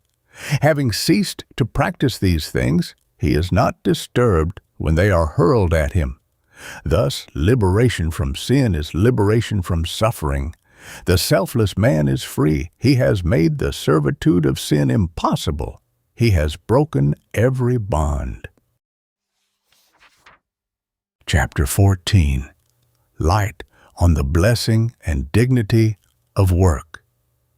That labor is life is a principle pregnant with truth, and one which cannot be too often repeated or too closely studied and practiced.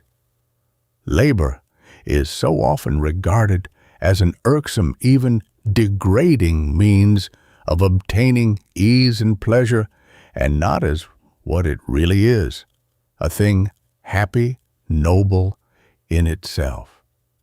The lesson contained in the maxim needs to be taken to heart and more thoroughly learned. Activity, both mental and physical, is the essence of life.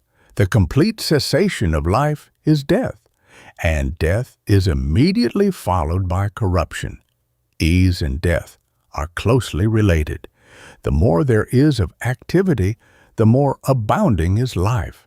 The brain worker, the original thinker, the man of unceasing mental activity, is the longest-lived man in a community. The agricultural laborer, the gardener, the man of unceasing physical activity, comes next with length in years. Pure-hearted, healthy-minded people love work and are happy in their labors. They never complain of being overworked. It is very difficult, almost impossible, for a man to be overworked if he lives a sound and pure life. It is worry, bad habits, discontent, and idleness that kill, especially idleness. For if labor is life, then idleness must be death. Let us get rid of sin before we talk about being overworked. There are those who are afraid of work, regarding it as an enemy, and who fear a breakdown by doing too much. They have to learn what a health-bestowing friend work is. Others are ashamed of work, looking upon it as a degrading thing to be avoided. The pure in heart and sound in head are neither afraid nor ashamed of work, and they dignify whatsoever they undertake. No necessary work can be degrading, but if a man regards his work as such, he is already degraded not by his task, but by his lavish vanity. Man hath his daily work of body and mind appointed, which declares his dignity. The idle man who is afraid of work and the vain man who is ashamed of it are both on the way to poverty if they are not already there. The industrious man who loves work and the man of true dignity who glorifies work are both on their way to affluence if they are not already there. The lazy man is sowing the seeds of poverty and crime. The vain man is sowing the seeds of humiliation and shame. The industrious man is sowing the seeds of affluence and virtue. The dignified worker is sowing the seeds of victory and honor. Deeds are seeds, and the harvest will appear in due season. There is a common desire to acquire riches with as little effort as possible, which is a kind of theft. To try to obtain the fruits of labor without laboring is to take the fruits of another man's labor. To try to get money without giving its equivalent is to take that which belongs to another and not one's self. What is theft but this frame of mind carried to its logical extreme? Let us rejoice in our work. Let us rejoice that we have the strength and capacity for work, and let us increase that strength and capacity by unremitting labor. Whatever our work may be, it is noble and will be perceived by the world as noble if we perform it with a noble spirit. The virtuous do not despise any labor which falls on their lot. And he who works and faints not, who is faithful, patient, and uncompromising even in the time of poverty, he will surely at last eat of the sweet fruits of his labor. Yea, even while he labors and seems to fail, happiness will be his constant companion, for blessed is the man that has found his work. Let him ask no other blessedness. Chapter 15. Light on good manners and refinement more upward, working out the beast, and let the ape and tiger die. All culture is getting away from the beast. Evolution is a refining process, and the unwritten laws of society are inherent in the evolutionary law. Education is intellectual culture. The scholar is engaged in purifying and perfecting his intellect. The spiritual devotee is engaged in purifying and perfecting his heart. When a man aspires to nobler heights of achievement and sets about the realization of his ideal, he commences to refine his nature. And the more pure a man makes himself within, the more refined, gracious, and gentle will be his outward demeanor. Good manners have an ethical basis and cannot be divorced from religion. To be ill-mannered is to be imperfect. For what are ill manners but the outward expression of inward defects? What a man does, that he is. If he acts rudely, he is a rude man. If he acts foolishly, he is a foolish man. If he acts gently, he is a gentleman. It is a mistake To suppose that a man can have a gentle and refined mind behind a rough and brutal exterior, though such a man may possess some strong animal virtues, as the outer is an expression of the inner. One of the steps in the noble eightfold path to perfection, as expounded by Buddha, is right conduct or good behavior. It should be plain to all that the man who has not yet learned how to conduct himself toward others in a kindly, gracious, and unselfish spirit has not yet entered the pathway of the holy life. If a man refines his heart, he will refine his behavior. If he refines his behavior, it will help him to refine his heart. To be coarse, brutish, and snappish may be natural to the beast, but the man who aspires to be even an endurable member of society, not to mention the higher manhood, will at once purge away any such bestial traits that may possess him. All these things which aid in man's refinement, such as music, painting, poetry, manners, are servants and messengers of progress. Man degrades himself when he imitates the brute. Let us not mistake barbarism for simplicity or vulgarity for honesty. Unselfishness, kindliness, and consideration for others will always be manifested outwardly as gentleness, graciousness, and refinement. To effect these graces by simulating them may seem to succeed, but it does not. Affectation and hypocrisy are soon divulged. Every man's eye, sooner or later, pierces through their flimsiness, and ultimately none but the actors of them are deceived. As Emerson says, "What is done for effect is seen to be done for effect, and what is done for love is felt to be done for love." Children who are well-bred are taught always to consider the happiness of others before their own, to offer others the most comfortable seat, the choicest fruit, the best tidbit, and so on, and also to do everything, even the most trivial acts, in the right way. And these two things, unselfishness and right action, are at the basis not only of good manners, but of all ethics, religion, and true living. They represent power and skill. The selfish man is weak and unskillful in his actions. Unselfishness is the right way of thinking. Good manners are the right way of acting.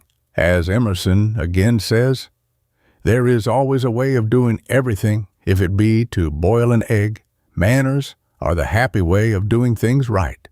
It is a frequent error among men to imagine that the higher life is an ideal something quite above and apart from the common details of life, and that to neglect these or to perform them in a slovenly manner is an indication that the mind is preoccupied on higher things, whereas it is an indication that the mind is becoming inexact, dreamy, and weak, instead of exact, wide awake, and strong. No matter how apparently trivial the thing is which has to be done, there is a right way of doing it, and to do it in the right way saves friction, time, and trouble, conserves power, and develops grace, skill, and happiness.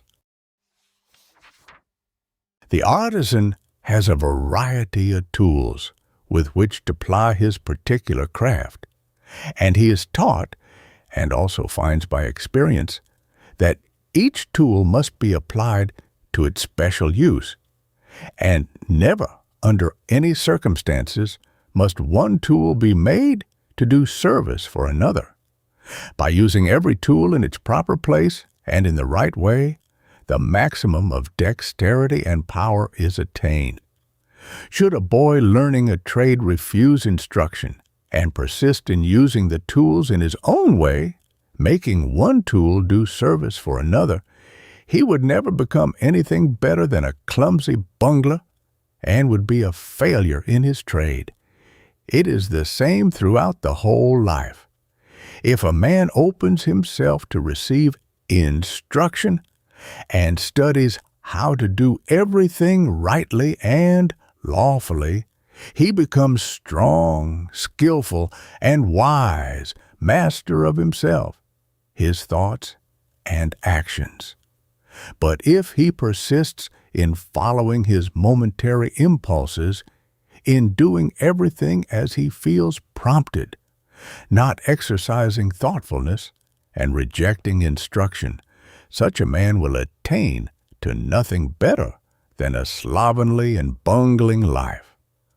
Confucius paid the strictest attention to dress, eating, deportment, passing speech, to all the so-called trivialities of life, as well as to the momentous affairs of state and the lofty moral principles which he expounded. He taught his disciples that it is the sign of a vulgar and foolish mind to regard anything as trivial that is necessary to be done, that the wise man pays attention to all his duties and does everything wisely, thoughtfully, and rightly. It is not an arbitrary edict of society that the man who persists in eating with his knife be rejected, for a knife is given to cut with, and a fork to eat with, and to put things to wrong and slovenly uses, even in the passing details of life, does not make for progress, but is retrogressive and makes for confusion. It is not a despotic condition in the law of things that so long as a man persists in thinking and acting unkindly toward others, he shall be shut out from heaven. He shall remain in the outer pain and unrest, for selfishness is disruption and disorder. The universe is sustained by exactness. It rests on order. It demands right doing, and the searcher of wisdom will watch all his ways. He will think purely, speak gently, and act graciously, refining his entire nature, both in the letter and the spirit. Chapter 16. Light on Diversities of Creeds. Those who depart from the common track in matters of faith and strike out independently in search of the higher life, as distinguished from the letter of religious dogma, are apt to sink into a pitfall which awaits them at the first step, namely, the pitfall of pride, attacking creeds, and speaking contemptuously of the orthodox, as though orthodoxy were synonymous with evil, are not uncommon practices among those who fondly imagine they are in possession of greater spiritual light. Departure from orthodoxy does not by any means include departure from sin. Indeed, it is frequently accompanied with increased bitterness and contempt. Change of opinion is one thing. Change of heart is quite another. To withdraw one's adherence from creeds is easy. To withdraw oneself from sin is more difficult. Hatred and pride, and not necessarily orthodoxy and conformity, are the things to be avoided.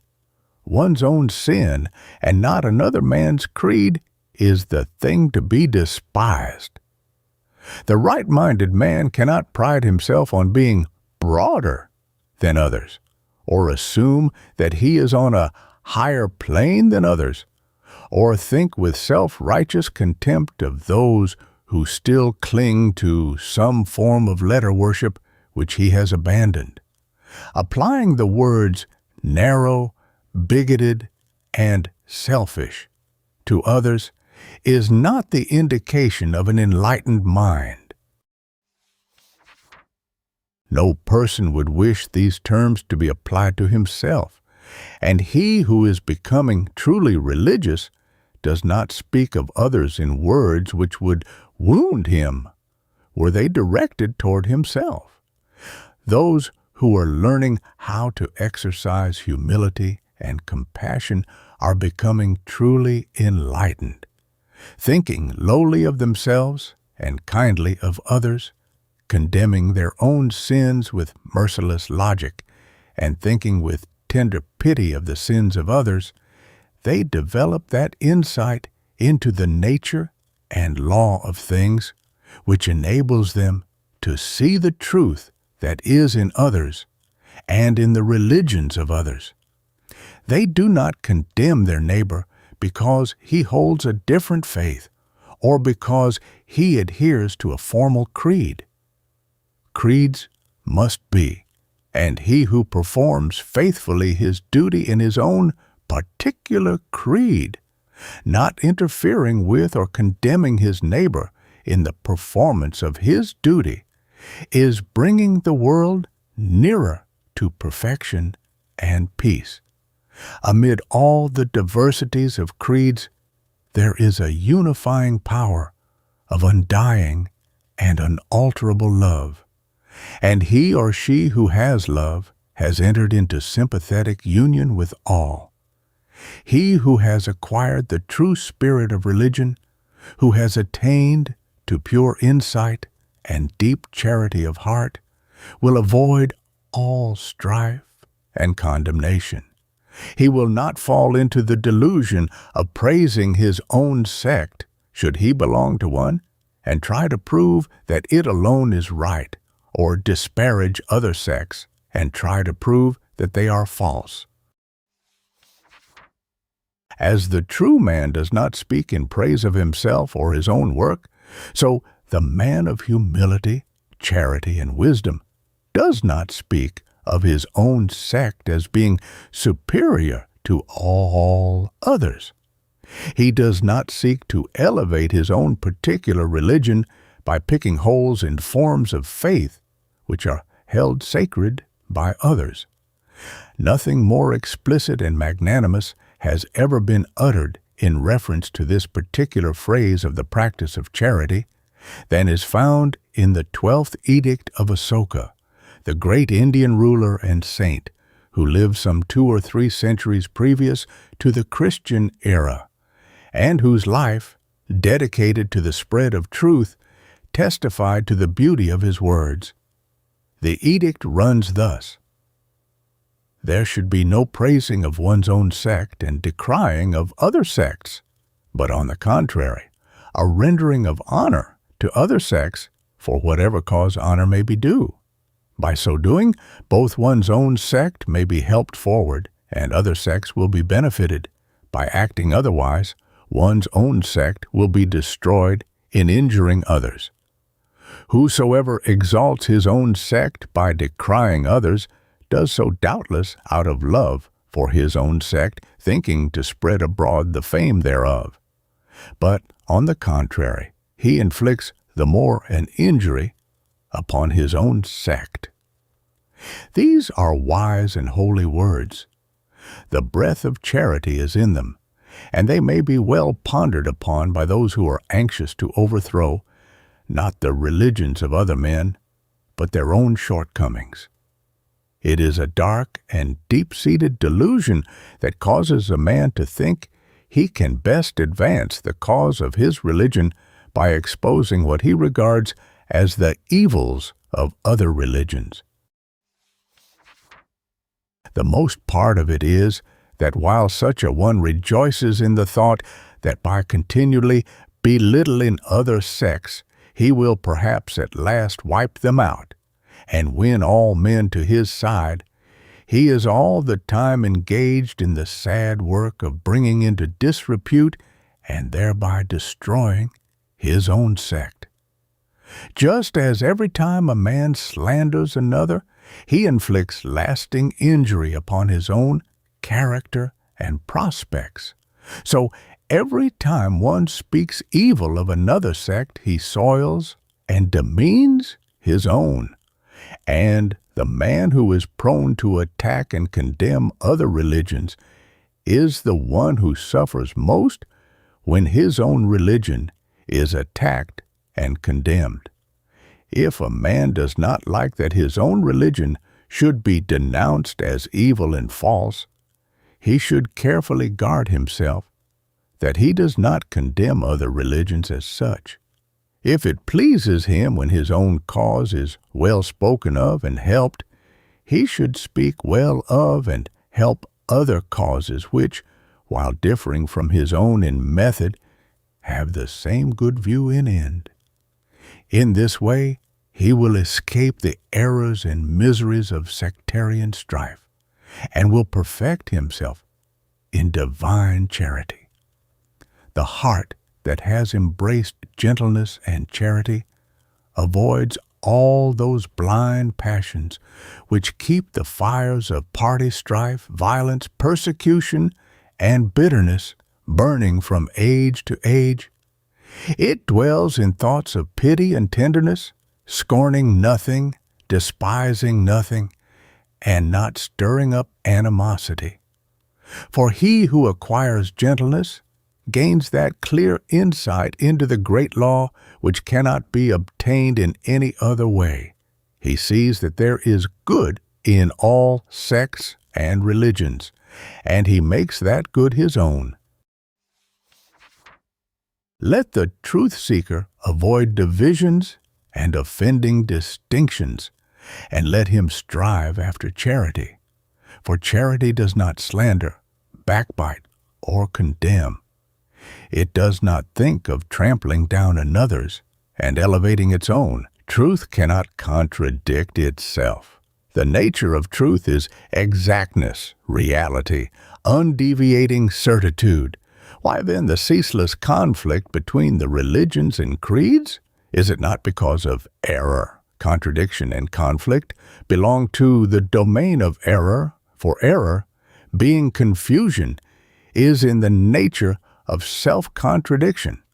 If the Christian says, "My religion is true and Buddhism is false," and if the Buddhist says, "Christianity is false and Buddhism is true," we are confronted with an irreconcilable contradiction, for these two religions cannot be both true and false. Such a contradiction cannot come from truth, and must therefore spring from error. But if both these religious partisans should now say or think, "Yes, truly, the contradiction springs from error, but the error is in the other man and his religion, and not me and mine," this does but intensify the contradiction. From where, then, springs the error, and where is truth? Does not the very attitude of mind which these men adopt toward each other constitute the error? And were they to reverse that attitude, exchanging antagonism for goodwill, would they not perceive the truth which does not stand in conflict with itself? The man who says, "My religion is true and my neighbor's is false," has not yet discovered the truth in his own religion. For when a man has done that, he will see the truth in all religions. As behind all the universal phenomena, there is but one truth. So, behind all the religions and creeds, there is but one religion. For every religion contains the same ethical teaching, and all the great teachers taught exactly the same thing. The precepts of the Sermon on the Mount are to be found in all religions. The life which these precepts demand was lived by all the great teachers and many of their disciples. For the truth is a pure heart and a blameless life, and not a set of dogmas and opinions. All religions teach purity of heart, holiness of life, compassion, love, and goodwill. They teach the doing of good deeds and the giving up of selfishness and sin. These things are not dogmas, theologies, and opinions. They are things to be done, to be practiced, to be lived. Men do not differ about these things, for they are the acknowledged verities of every sect. What then do they differ about? About their opinions, their speculations, their theologies. Men differ about that which is unreal, not that which is real. They fight over error and not over truth. The very essential of all religion and religions is that before a man can know anything of truth, he must cease from fighting his fellow man and shall learn to regard him with good will and love.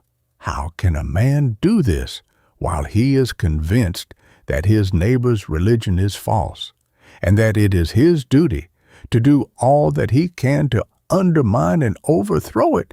This is not doing unto others as we would that they should do to us. That which is true and real is true and real everywhere and always.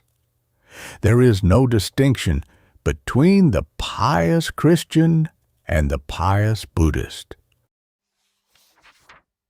Purity of heart, piety of life, holy aspirations, and the love of truth are the same in the Buddhist as the Christian. The good deeds of the Buddhist are not different from the good deeds of the Christian. Remorse for sin and sorrow for wrong thoughts and deeds springs in the hearts, not only of Christians, but of men and women of all religions. Great is the need of sympathy. Great is the need of love. All religions are the same in that they teach the same fundamental truths. But men, instead of practicing these truths, engage opinions and speculations about things which are outside the range of knowledge and experience, and it is in defending and promulgating their own particular speculations that men become divided and engage in conflict with each other. Condemnation is the beginning of persecution. The thought, I am right and you are wrong, is a seed prolific of hatred. It was out of this seed that the Spanish Inquisition grew. He who would find the universal truth must abandon egotism and quench the hateful flames of condemnation. He must remove from his heart the baneful thought, all others are wrong, and think the illuminating thought, it is I who am wrong.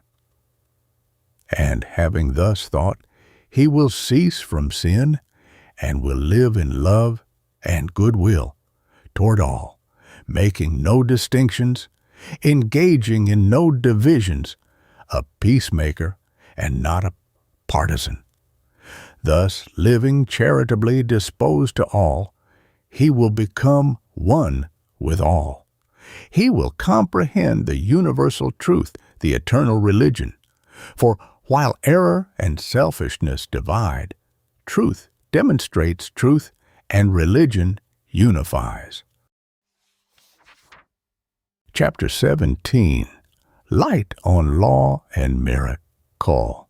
The love of the wonderful is an element in human nature which, like passions and desires, requires to be curbed, directed, and finally transmuted. Otherwise, a superstition and the obscuration of reason and insight cannot be avoided.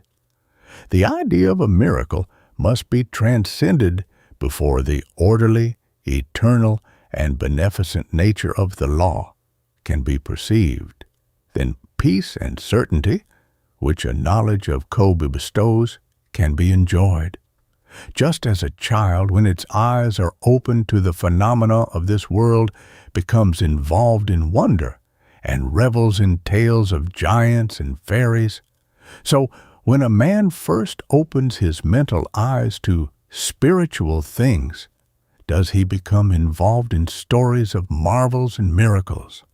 As a child at last becomes a man and leaves behind the crudities of childhood, understanding more accurately the relative nature of the phenomena around him, So with a fuller spiritual development and greater familiarity with the inner realities, a man at last leaves behind the era of childish wonderment. He comes into touch with the law of things and governs his life by principles that are fixed and invariable. Law is universal and eternal, and although vast areas of knowledge are waiting to be revealed, cause and effect will ever prevail. Every new discovery, every truth revealed will serve to bring one nearer to a realization of the beauty, stability, and supremacy of the law. And very gladdening it is to know that law is inviolable and eternal throughout every department of nature, for then we know that the same operations of the universe are ever the same, and can therefore be discovered, understood, obeyed. This is a ground of certainty, and therefore of great hope and joy. The idea of miracle is a denial of law, and the substitution of an arbitrary and capricious power. It is true that around the lives of the great teachers of humanity, stories of miracles have grown, but they have emanated from the undeveloped minds of the people, not from the teachers themselves. Lao Tzu expounded the supreme law, or reason, which admits no miracle, yet his religion has today become so corrupted with the introduction of the marvelous as to be little better than a mass of superstition. Even Buddhism, whose founder declared that seeing that the law of karma, cause and effect, governs all things, the disciple who aims at performing miracles does not understand the doctrine, and that the desire to perform miracles arises either from covetousness or vanity, has surrounded, in its corrupted form, the life of its great master with a number of miracles. Even during the lifetime of Ramakrishna, the Hindu teacher who died in 1886, and who is regarded by his disciples as an incarnation of deity to this age, all sorts of miracles were attributed to him by the people and are now associated with his name. Yet, according to Max Muller, these miracles are without any foundation of evidence or fact, and Ramakrishna himself ridiculed and repudiated miracle. As men become more enlightened, miracles and wonder-working will be expunged from religion, and the orderly beauty of law and the ethical grandeur of obedience to the law will become revealed and known. No man who desires to perform miracles or astral or psychological wonders, who is curious to see invisible or supernatural beings, or who is ambitious to become a master or an adept, can attain a clear perception of truth and the living of the highest life. Childish wonderment about things must be supplanted by knowledge of things, and vanity is a complete barrier to the entrance of the true path, which demands of the disciple lowliness of heart, humility. He is on the true path who is cultivating kindness, forbearance, and a loving heart. The marks of a true master are not miracles and wonder-working, but infinite patience, boundless compassion, spotless purity, and a heart at peace with all. Chapter, get to 18, Light on War and Peace. War springs from inward strife. War in heaven precedes war on earth. When the inward spiritual harmony is destroyed by division and conflict, it will manifest itself outwardly in the form of war. Without this inward conflict, war could not be, nor can war cease until the inward harmony is restored. War consists of aggression and resistance, and after the fight has commenced, both combatants are like aggressors and resistors. Thus, the effort to put an end to war by aggressive means produces war. "I have set myself stubbornly against the war spirit," said a man a short time ago. He did not know that he was, by that attitude of mind, practicing and fostering the war spirit. To fight against war is to produce war. It is impossible to fight for peace, because all fighting is the annihilation of peace. To think of putting an end to war by denouncing and fighting it is the same as to try to quench fire by throwing straw upon it. He, therefore, who is truly a person of peace, does not resist war, but practices peace. He, therefore, who takes sides and practices attack and defense is responsible for war, for he is always at war in his mind. He cannot know the nature of peace, for he has not arrived at peace in his own heart. The true man of peace is he who has put away from his mind the spirit of quarreling and party strife, who neither attacks others nor defends himself, and whose heart is at peace with us all. Such a man has already laid in his heart the foundations of the empire of peace. He is a peacemaker, for he is at peace with the whole world, and practices the spirit of peace under all circumstances. Very beautiful is the spirit of peace, and it says, "Come and rest." Bickerings, quarreling, party divisions, these must be forever abandoned by him who would establish peace. War will continue so long as men will allow themselves individually to be dominated by passion, and only when men have quelled the inward tumult will the outward horror pass away.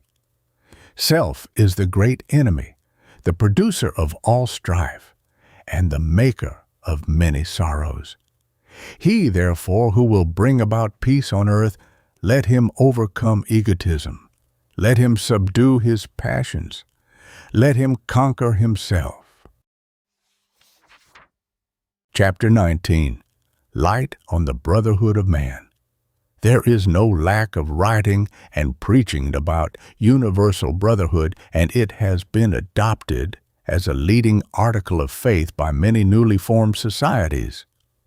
But what is so urgently needed to begin with is not universal brotherhood, but particular brotherhood. That is, the adoption of a magnanimous, charitable, and kindly spirit toward those with whom we come in immediate contact, toward those who contradict, oppose, and attack us, as well as toward those who love and agree with us. I make a very simple statement of truth when I say that until such particular brotherhood is practiced, universal brotherhood will remain a meaningless term. For universal brotherhood is an end, a goal, and the way to it is by particular brotherhood. The one is sublime and far-reaching consummation. The other is the means by which that consummation must be realized. I remember on one occasion reading a paper devoted largely to the teachings of universal brotherhood, and the leading article, a long and learned one, was an exposition of this subject. But on turning over a few more pages, I found another piece by the same writer in which he accused of misrepresentation, lying, and selfishness, not his enemies, but the brethren of his own society, who bear, at least as far as such sins are concerned, stainless reputations. A scriptural writer asked the question, If a man does not love his brother whom he has seen, how can he love God whom he has not seen? In the same manner, if a man does not love the brother whom he knows, how can he love people of all creeds and all nations whom he does not know? To write articles on universal brotherhood is one thing, to live in peace with one's relations and neighbors, and to return good for evil is quite another.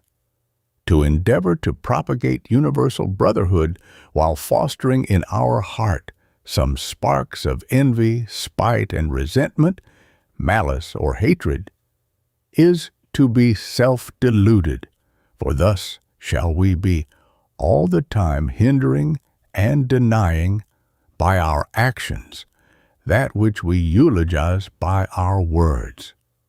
So subtle is such self-delusion that until the very heights of love and wisdom are reached, we are all liable at any moment to fall into it. It is not because our fellow men do not hold our views, or follow our religion, or see as we see that universal brotherhood remains unrealized, but because of the prevalence of ill will. If we hate, avoid, and condemn others because they differ from us, all that we may say or do in the cause of universal brotherhood will be another snare to our feet, a mockery to our aspirations, and a farce to the world at large. Let us, then, remove all hatred and malice from our hearts. Let us be filled with goodwill toward those who try and test us by their immediate nearness. Let us love them that hate us, and think magnanimously of those who condemn us or our doctrine. In a word, let us take the first step toward universal brotherhood by practicing brotherhood in the place where it is most needed. And as we succeed in being brotherly in these important particulars, universal brotherhood will be found to be not far distant. Chapter 20. Light on Life's Sorrows. There is great sorrow in the world. This is one of the supreme facts of life. Grief and affliction visit every heart, and many that are today reveling in hilarious joy or sinful riot will tomorrow be smitten low with sorrow. Suddenly, and with swift and silent certainty, comes its poignant arrow, entering the human heart, slaying its joy, laying low its hopes, and shattering all its earthly plans and prospects. Then the humbled, smitten soul reflects, and enters deeply and sympathetically into the hidden meanings of human life.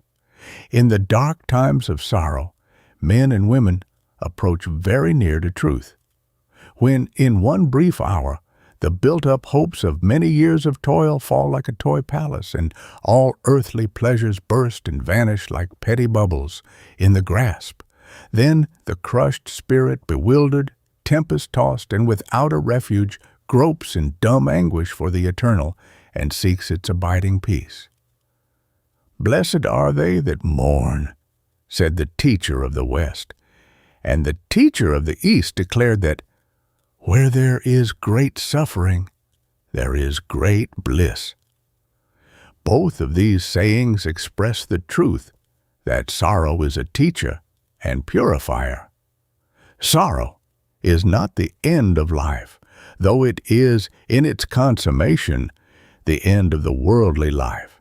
It leads the bewildered spirit into rest and safety, for the end of sorrow is joy and peace. Strong searcher for truth, strenuous fighter against self and passion. Seasons of sorrow must be your portion for a time. While any vestige of self remains, temptations will assail you, the veil of illusion will cloud your spiritual vision, producing sorrow and unrest. When heavy clouds settle down upon your spirit, Accept the darkness as your own and pass through it bravely into the cloudless light beyond.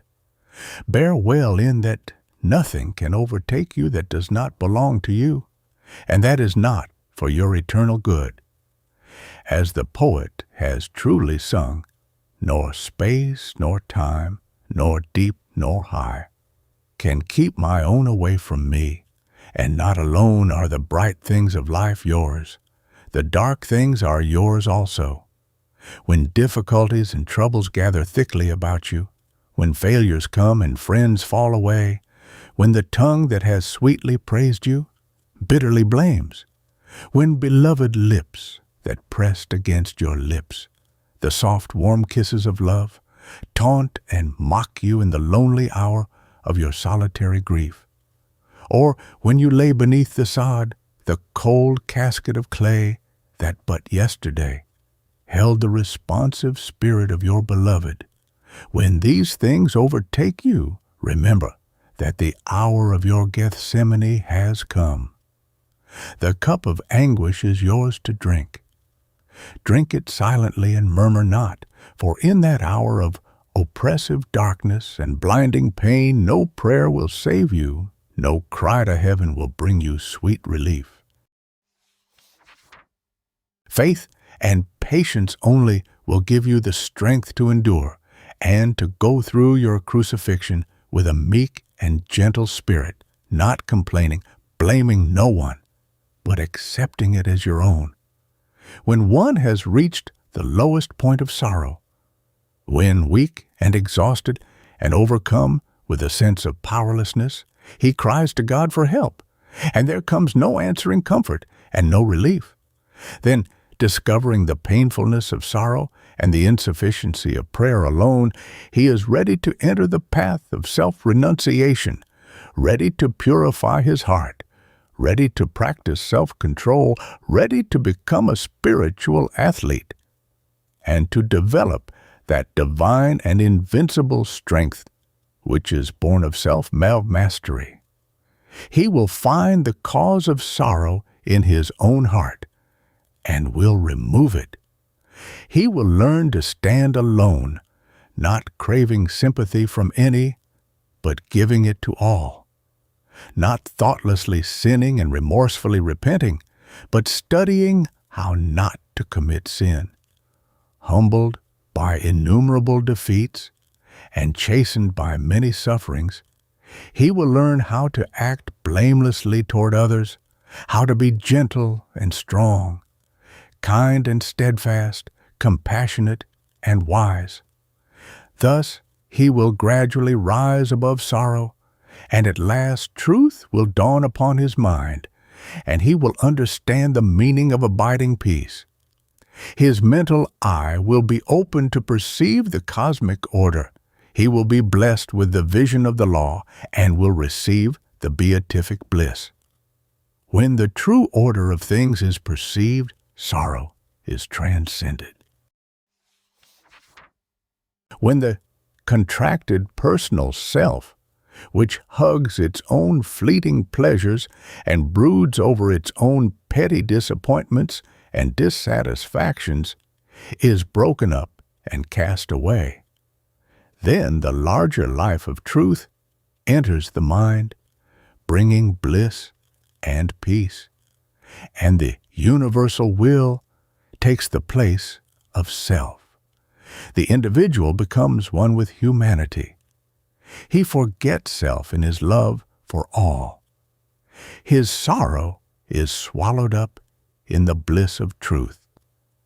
Thus, when you have, by experience, entered completely into the sorrow that is never lifted from the heart of humankind, when you have reaped and eaten all the bitter fruits of your own wrong thoughts and deeds, then divine compassion for all suffering beings will be born in your heart, healing all your wounds and drying all your tears.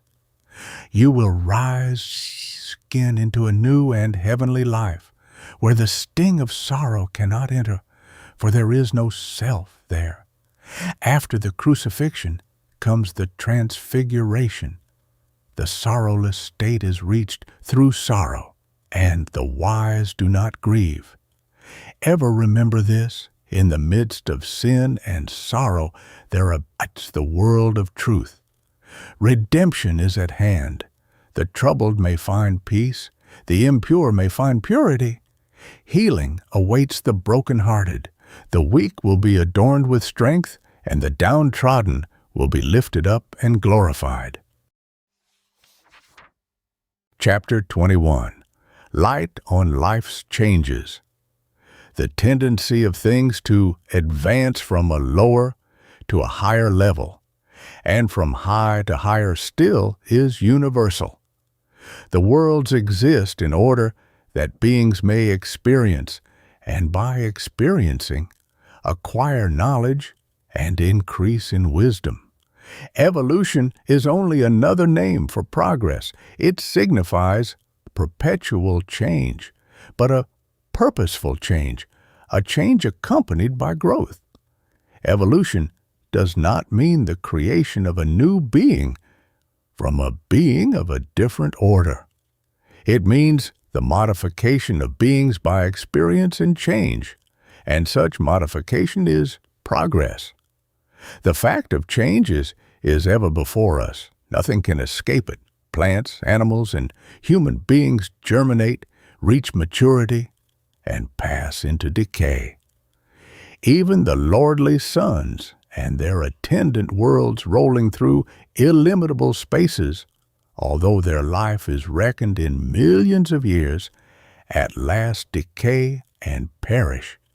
After having passed through innumerable changes, we cannot say of any being or object, "This will remain forever as it is," for even while we are saying it, the being or object would be undergoing change. Sadness and suffering accompany this change, and beings mourn for that which has departed, for the things which are lost and gone. Yet in reality change is good, for it is the open door to all achievement, advancement, and perfection. Mind, as well as matter, is subject to the same change. Every experience, every thought, every deed changes a person. There is little resemblance between the elderly and their period of childhood and youth. An eternally fixed, unchangeable being is not known. Such a being may be assumed, but it is a postulate only. It is not within the range of human observation and knowledge. A being not subject to change would be a being outside progress. There is a teaching which declares that man has a spiritual soul that is eternally pure, eternally unchanged, eternally perfect, and that sinning, suffering, changing man as we see him is an illusion, that indeed the spiritual soul is the man, and the other is unreality. There is another teaching that affirms that man is eternally imperfect, that stainless purity can never be reached, and that perfection is an impossibility, an illusion. It will be found that these two extremes have no relation to human experience. They are both of the nature of speculative metaphysics, which stand in opposition to the facts of life. So much so that the adherents of these two extremes deny the existence of the commonest, everyday facts of human experience. That which is assumed is regarded as real. The facts of life are declared to be unreal. It is well to avoid both these extremes and find the middle way of human experience. It is well to avoid opinions and speculations of our own or others. It is well to refer to the facts of life. We see that man passes through birth and growth and old age, that he experiences sin, sickness, and death, that he sorrows and suffers, aspires and rejoices, and that he is ever looking forward to greater purity and striving toward perfection. These are not opinions, speculations, or metaphysics. They are universal facts. If man were already perfect, there would be no need for him to be perfected, and all moral teaching would be useless and ridiculous. Moreover, a perfect being could not be subject to illusion and unreality. On the other hand, if a man could never attain to purity and perfection, his aspirations and striving would be useless. They would indeed be mockeries, and the heavenly perfection of saintly and divine men and women would have to be belittled and denied. We see around us sin, sorrow, and suffering, and we see before us, in the lives of the great teachers, the sinless, sorrowless, divine state. Therefore, we know that man is an imperfect being, yet capable of and destined for perfection. The divine state toward which he aspires, he will reach. The fact that he so ardently desires it means that he can reach it, even if the fact were not demonstrated in those great ones who have already attained. Man is not a compound of two beings, one real and perfect, the other unreal and imperfect. He is one and real, and his experiences are real. His imperfection is apparent, and his advancement and progress are also apparent. The realities of life claim men in spite of their metaphysics, and all come under the same law of change and progress. He who affirms the eternal sinlessness and perfection of man should not, to be logical and consistent, ever speak of sins and faults, of disease and death. Yet he refers to these things as matters to be dealt with. Thus, in theory, he denies the existence of that which he habitually recognizes in practice. He also, who denies the possibility of perfection, should not aspire or strive. Yet we find him practicing self-denial and striving ceaselessly toward perfection. Holding to the theoretical does not absolve one from the inevitable. The teacher of the unreality of sickness, old age, and death is at last caught in the toils of disease, succumbs to age, and disappears in death. Change is not only inevitable, it is the constant and unvarying law. Without it, everything would remain forever as it is, and there would be neither growth nor progress. The strenuous struggle of all life is a prophecy of its perfection. The looking upward of all beings is evidence of their ceaseless ascension. Aspirations, ideals, moral aims, while they denote man's imperfection, assuredly point to his future perfection. They are neither unnecessary nor aimless, but are woven into the fabric of things. They belong to the vital essence of the universe. Whatsoever a man believes or disbelieves, what theories he holds or does not hold, one thing is certain: he is found in the stream of life and must think and act. To think and act is to experience, and to experience is to change and develop. That man is conscious of sin means that he can become pure, that he abhors evil, signifies that he can reach up to good, that he is a pilgrim in the land of error, assures us, without doubt, that he will at last come to the beautiful city of truth. Chapter 22. Light on the Truth of Transitoriness. It is well sometimes to meditate deeply and seriously on the truth of transitoriness.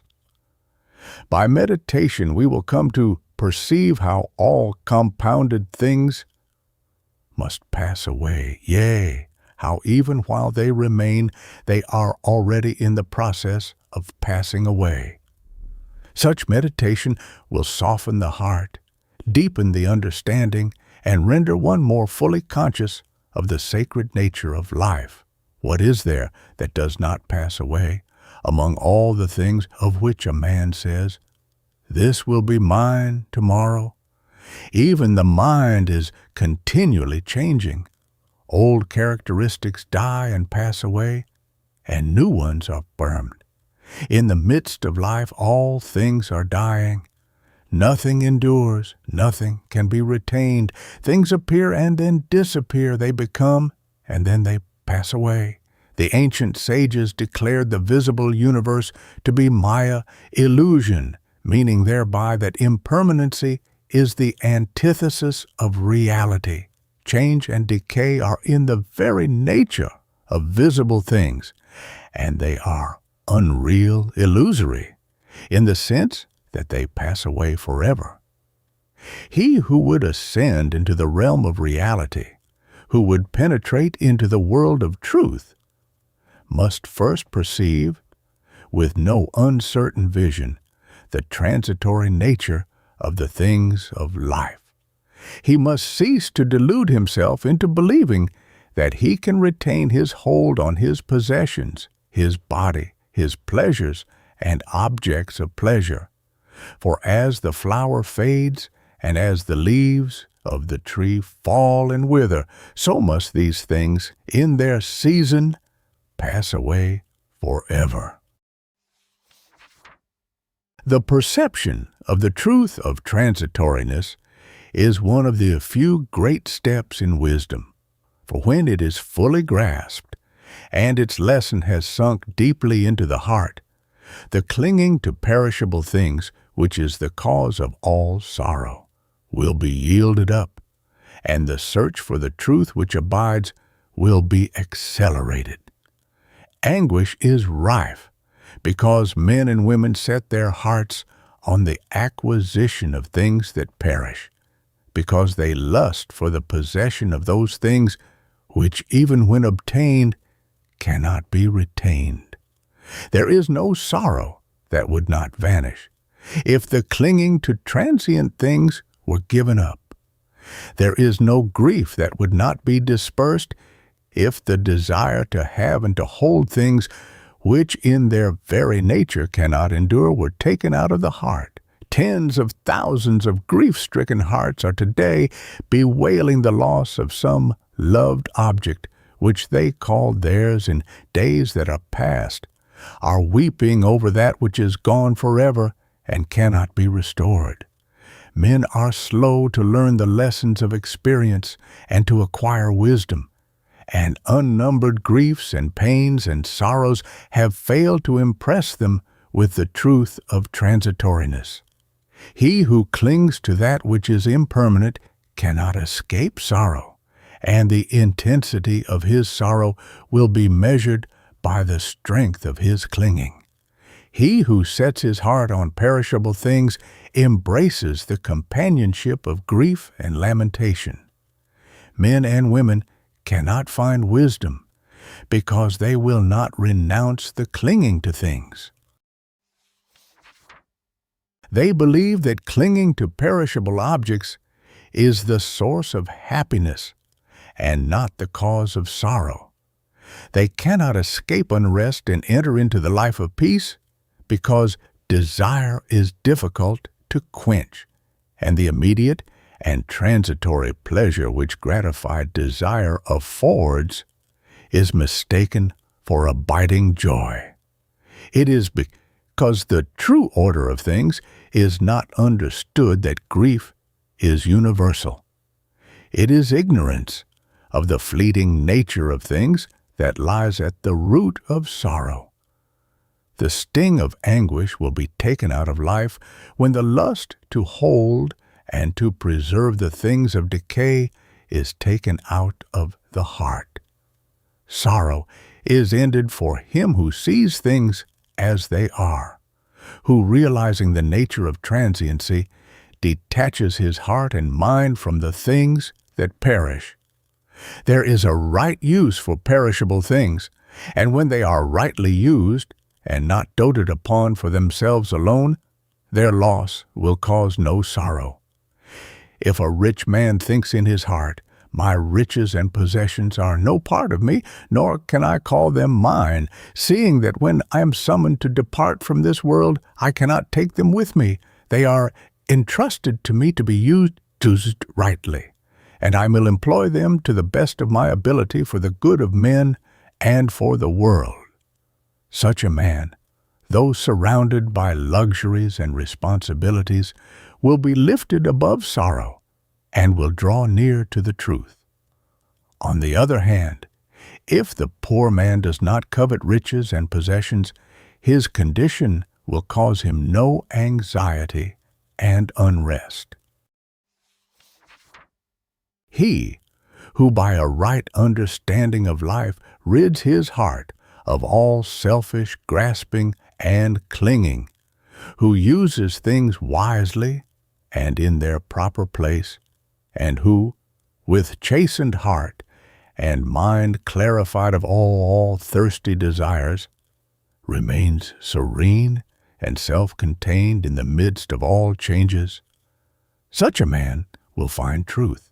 He will stand face to face with reality, for in the midst of all error there abides the truth. At the heart of the transiency there reposes the permanent, and illusion does but veil the eternal and unchanging reality. The nature of that reality it is not my purpose to deal with here. Let it suffice that I indicate that it is only found by abandoning in the heart all that is not of love and compassion, wisdom and purity. In these things there is no element of transitoriness, no sorrow and no unrest. When the truth of transitoriness is well perceived, and when the lesson contained in the truth of transitoriness is well learned, then does a man set out to find the abiding truth. Then does he wean his heart from those selfish elements which are productive of sorrow. He whose treasure is truth, who fashions his life in accordance with wisdom, will find the joy which does not pass away. He will leave behind him the land of lamentation, and crossing the wide ocean of illusion, will come to the sorrowless shore. Chapter 23. The Light That Never Goes Out. Amid the multitude of conflicting opinions and theories, and caught in the struggle of existence, whither shall the confused truth-seeker turn to find the path that leads to peace unending? To what refuge shall he fly from the uncertainties and sorrows of change?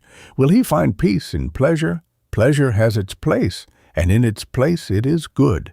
But as an end, as a refuge, it affords no shelter.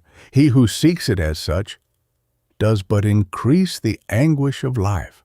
For what is more fleeting than pleasure, and what is more empty than the heart that seeks satisfaction in so ephemeral a thing? There is, therefore, no abiding refuge in pleasure. Will he find peace in wealth and worldly success? Wealth and worldly success have their place, but they are fickle and uncertain possessions, and he who seeks them for themselves alone will be burdened with many anxieties and chores. When the storms of adversity sweep over his glittering yet frail habitation, he will find himself helpless and exposed. But even should he maintain such possessions throughout life, what satisfaction will they afford him in the hour of death? There is no abiding refuge in wealth and worldly success. Will he find peace in health? Health has its place, and it should not be thrown away or despised, but it belongs to the body, which is destined for dissolution, and is therefore perishable. Even should health be maintained for 100 years, the time will come when the physical energies will decline, and debility and decay will overtake them. There is no abiding refuge in health. Will he find refuge in those whom he dearly loves? Those whom he loves have their place in his life. They afford him means of practicing unselfishness and thereby arriving at truth. He should cherish them with loving care and consider their needs before his own. But the time will come when they will be separated from him, and he will be left alone. There is no abiding refuge in loved ones. Will he find peace in this scripture or that? Scripture fills an important place. As a guide, it is good, but it cannot be a refuge, for one may know the scripture by heart, and yet be in sore conflict and unrest. The theories of men are subject to successive changes, and no limit can be set to the variety of textual interpretations. There is no abiding refuge in Scripture. Will he find rest in this teacher or that? The teacher has his place, and as an instructor, he renders good service. But teachers are numerous, and their differences are many. Though one may regard his particular teacher as in possession of the truth, that teacher will one day be taken from him. There is no abiding refuge in a teacher. Will he find peace in solitude? Solitude is good and necessary in its place. But he who courts it as a lasting refuge will be like one perishing of thirst in a waterless desert. He will escape men and the turmoil of the city, but he will not escape himself and the unrest of the heart. There is no abiding rest in solitude. If, then, the seeker can find no refuge in pleasure, in success, in health, in family and friends, in Scripture, in the teacher, or in solitude, whither shall he turn to find that sanctuary which shall afford abiding peace? Let him take refuge in righteousness. Let him fly to the sanctuary of a purified heart. Let him enter the pathway of a blameless, stainless life, and walk it meekly and patiently until it brings him to the eternal temple of truth in his own heart. He who has taken refuge in truth, even in the habitation of a wise understanding and a loving and steadfast heart, is the same whether in pleasure or pain, wealth or poverty, success or failure, health or sickness, with friends or without, in solitude or noisy haunts. And he is independent of Bibles and teachers, for the Spirit of truth instructs him. He perceives without fear or sorrow the change and decay which are in all things. He has found peace. He has entered the abiding sanctuary. He knows the light that will never go out.